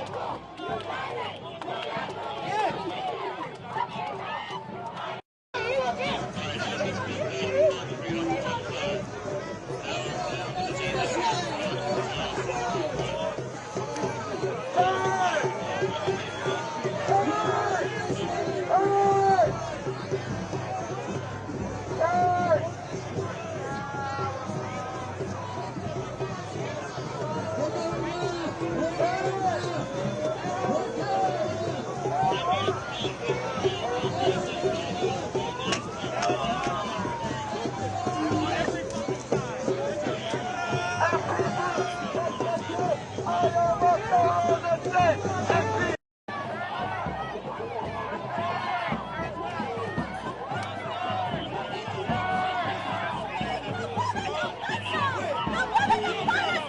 It's not too late to go home. You should hit. Don't just turn around and take your ass home.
Let us through! Peacefully protest! We are allowed to walk in the street. This isn't communist China or Russia. Let us through, goddammit! We have every right to work on our people's law. It's our taxpayer money. Come on, goddammit! Let us through! NYPD, KKK, IEF, they're all the same! Let us through! NYPD, KKK, IOF, they're all the same! NYPD, KKK, IOF, they're all the same! NYPD, KKK, IOF, they're all the same! NYPD, KKK, IOF, they're all the same! Let us through, goddammit! I see you smiling. I know you know it. Let us through, goddammit! It's a good job. Let us through. Hey, you know it. Let us through, goddammit! Don't tell me you're afraid. I know you're not peacefully protest. Goddammit! We're not being violent. We're not pushing. We're what's right. Let us through. Let us march peacefully. Let us march peacefully. Get out the way! These people are innocent. These people are peaceful. Get out the way! You swore an oath. You swore an oath to protect this country. Get out the way! Netanyahu's bitches! Netanyahu's bitches! Netanyahu's bitches! Netanyahu's bitches! Netanyahu's lapdogs! Netanyahu's lapdogs! There is only one solution.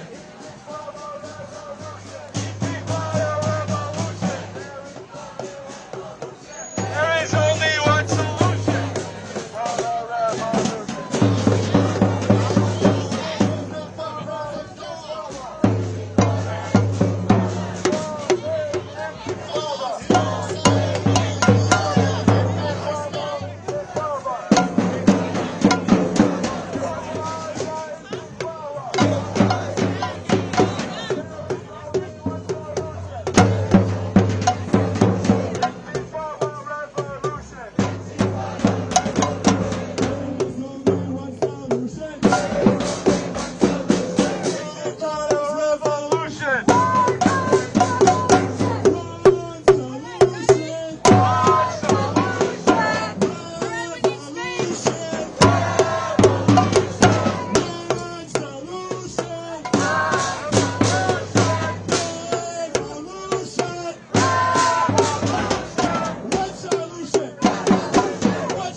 Genocide supporters! I've done that already. Shame on you, Dave! 1, 2, 3, 4, 5, 6, 7, 8, 9, 10, 11, 12, 12!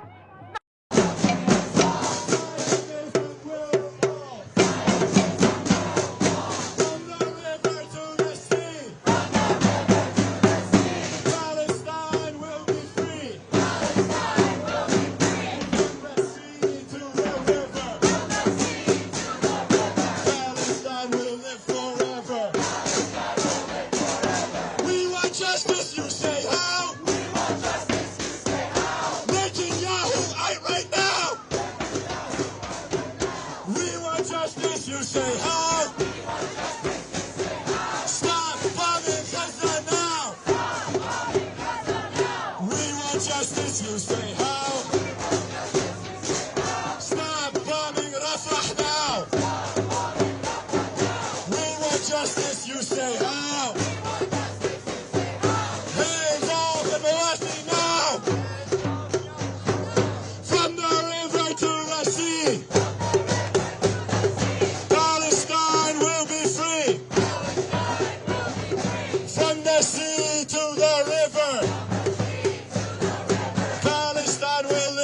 forever. From the belly of the beast. From the belly of the beast. Of the Middle East. From the belly of the beast. From the belly of the beast. IDF, they're all the same. I swear an oath to protect this country, just like every one of you. Protect this country from both.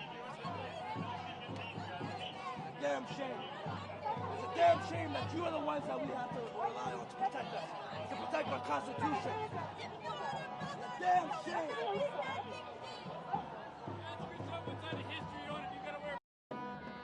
Gaza!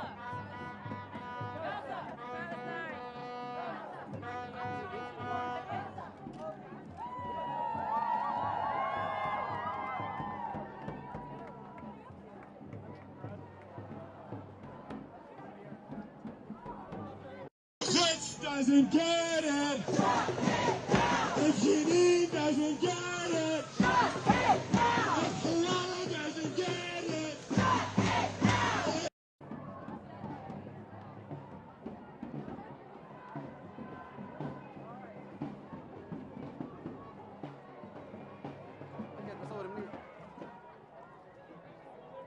What you're seeing in the news, it's a lie. I live there. Used to be a Zionist. Used to be a Zionist. Went there, lived under the occupation in a refugee camp myself. I've been to Gaza. I've seen what our tax dollars are doing. Any kind of political rationale that has young men as strong as yourselves wearing gas masks when you're facing old men and women who are trying to protest against a genocide against men and women and children, question where you're getting your money from and where you're taking orders from. Question it. This is not patriotism. This is serving a fascistic agenda.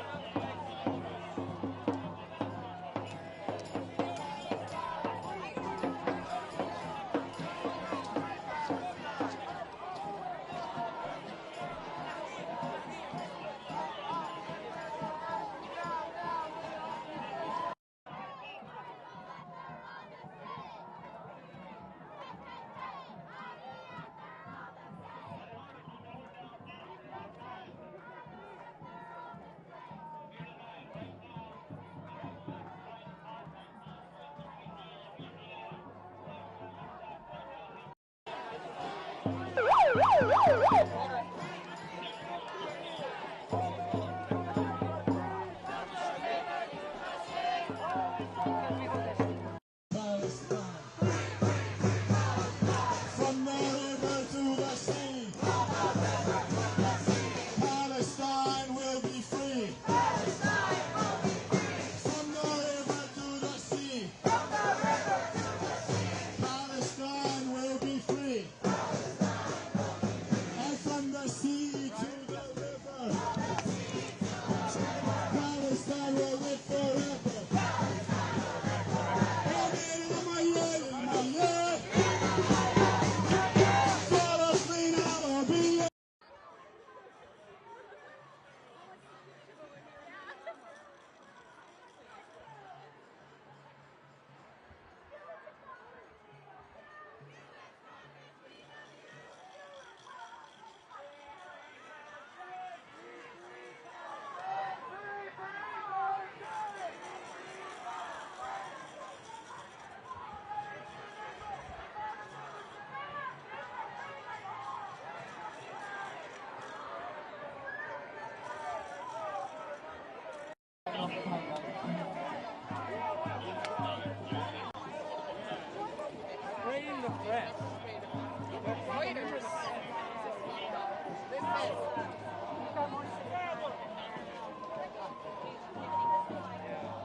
occupation has got to go. Hey, hey. Ho, ho. The occupation has got to go. Hey, hey. Ho, ho. The occupation has got to go. Hey, hey. Ho, ho. The occupation has got to go. Hey, hey. Ho, ho.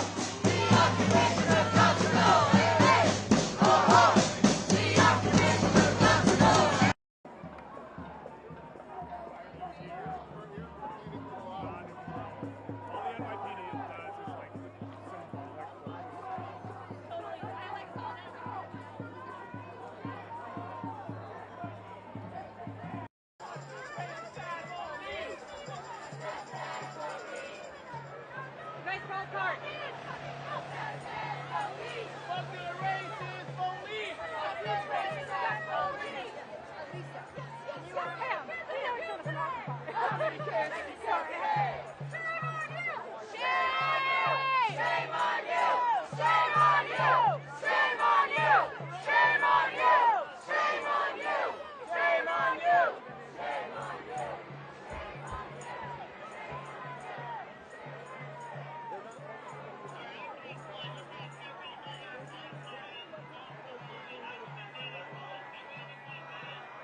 Over 40,000 dead.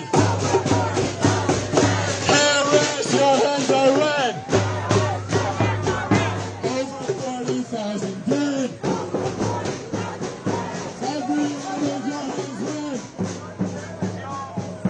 Netanyahu.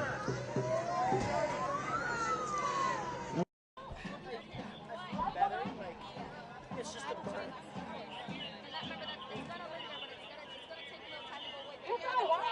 What are you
to the river. From the sea to the river. Palestine will live forever. Palestine will live forever. We will honor all our martyrs. We will honor all our martyrs. All our fathers, brothers, daughters.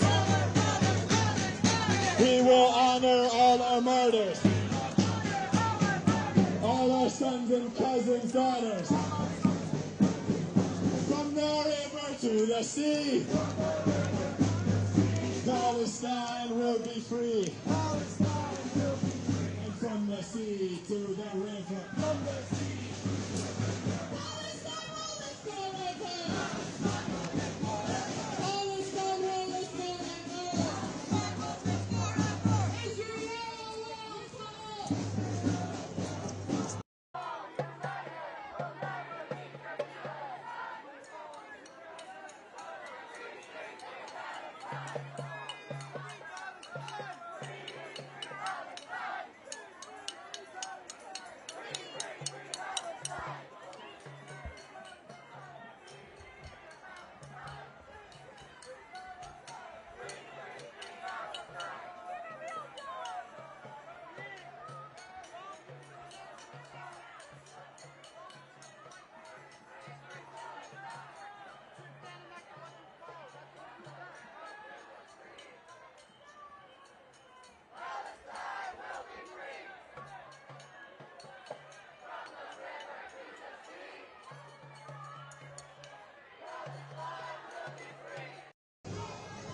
They are making a circle.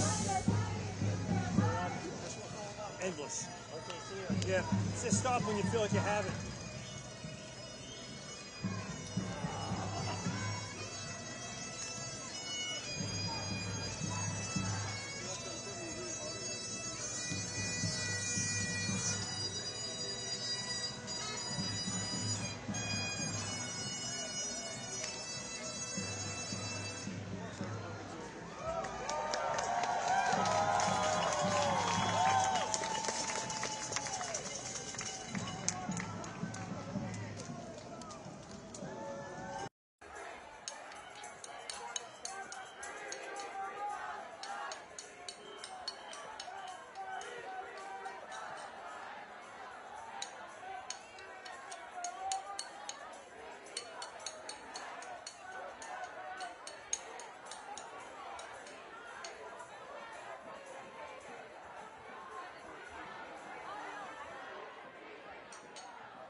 they could arrest Netanyahu right now. They have the tools, they have the guns, they have everything.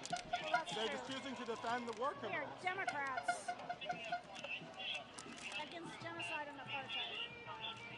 Really, really important that the Democratic leaders know. A lot of Democratic voters, 56% of Democratic voters believe that this is a genocide, and it just goes on and on and on.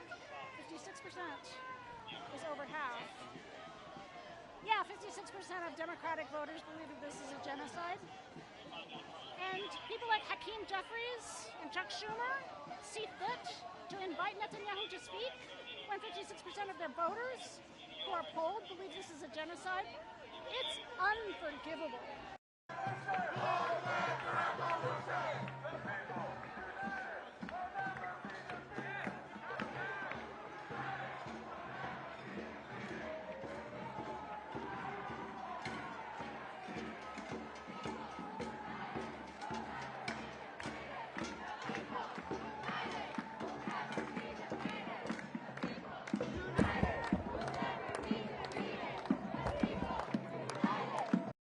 No more children have to die. Just go in there and arrest that guy instead of defending him.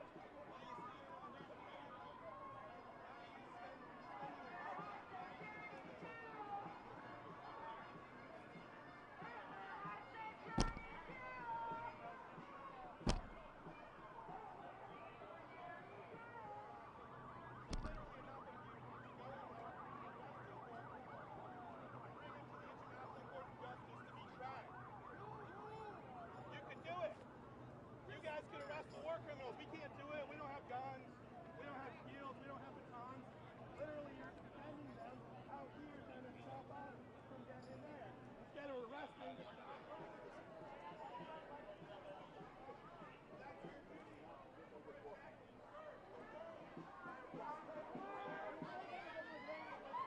I just heard the last word. See that? I'm hilarious. A goddamn delight, they say. Mary, the closest thing that I've had to an orgasm for another person is when I'm talking to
What are you going to do? Why aren't you fighting the IDF? Pussy, why aren't you in the IDF? Why aren't you in the IDF right now? Huh? Why aren't you fighting with the IDF?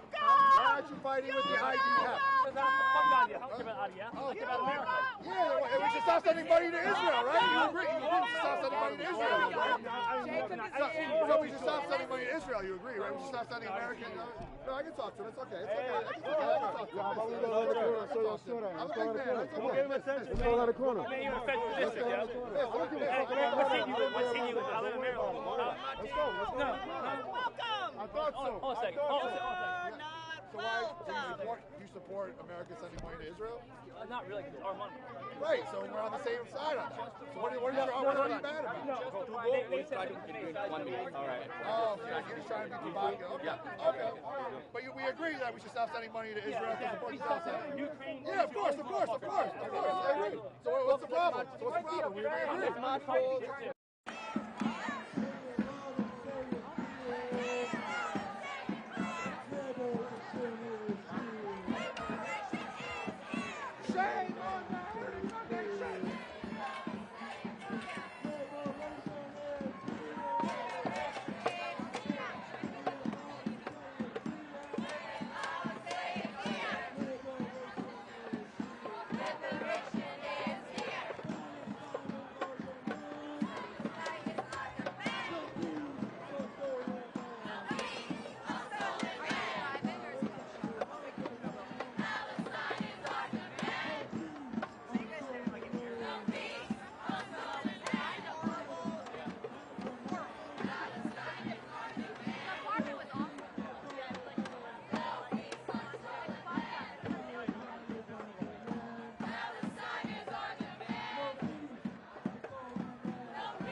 Long live the Intifada!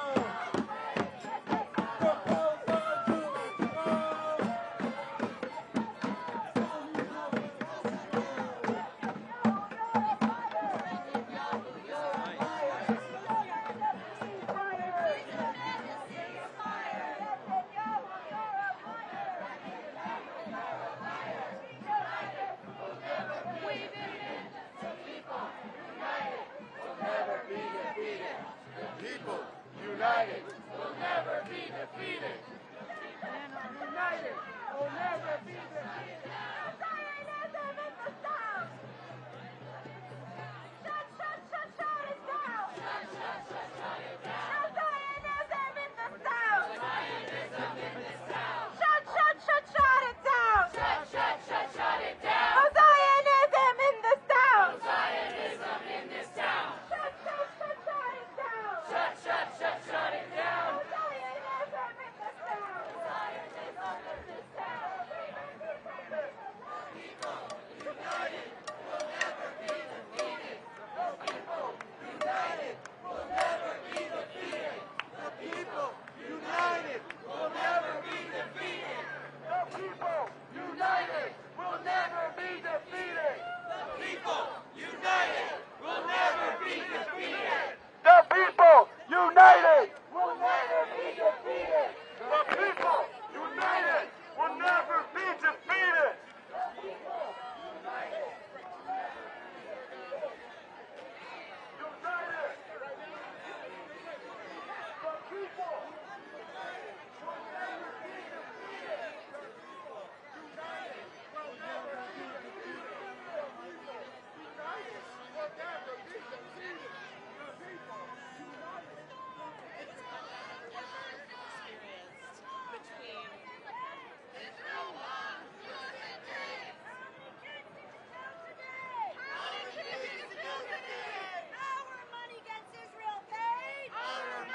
Israel paid. Say no more to military aid. Say no more to military aid.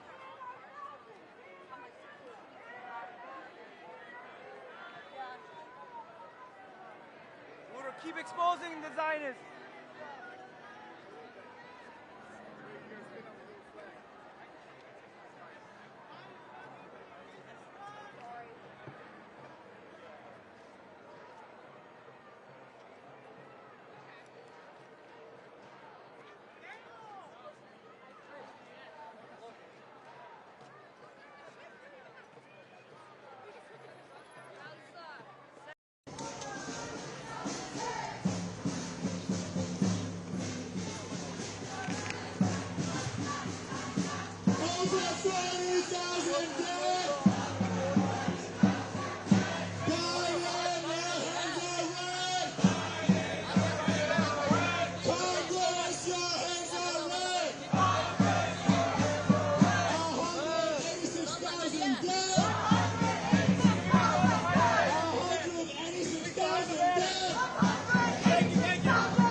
Doesn't get it.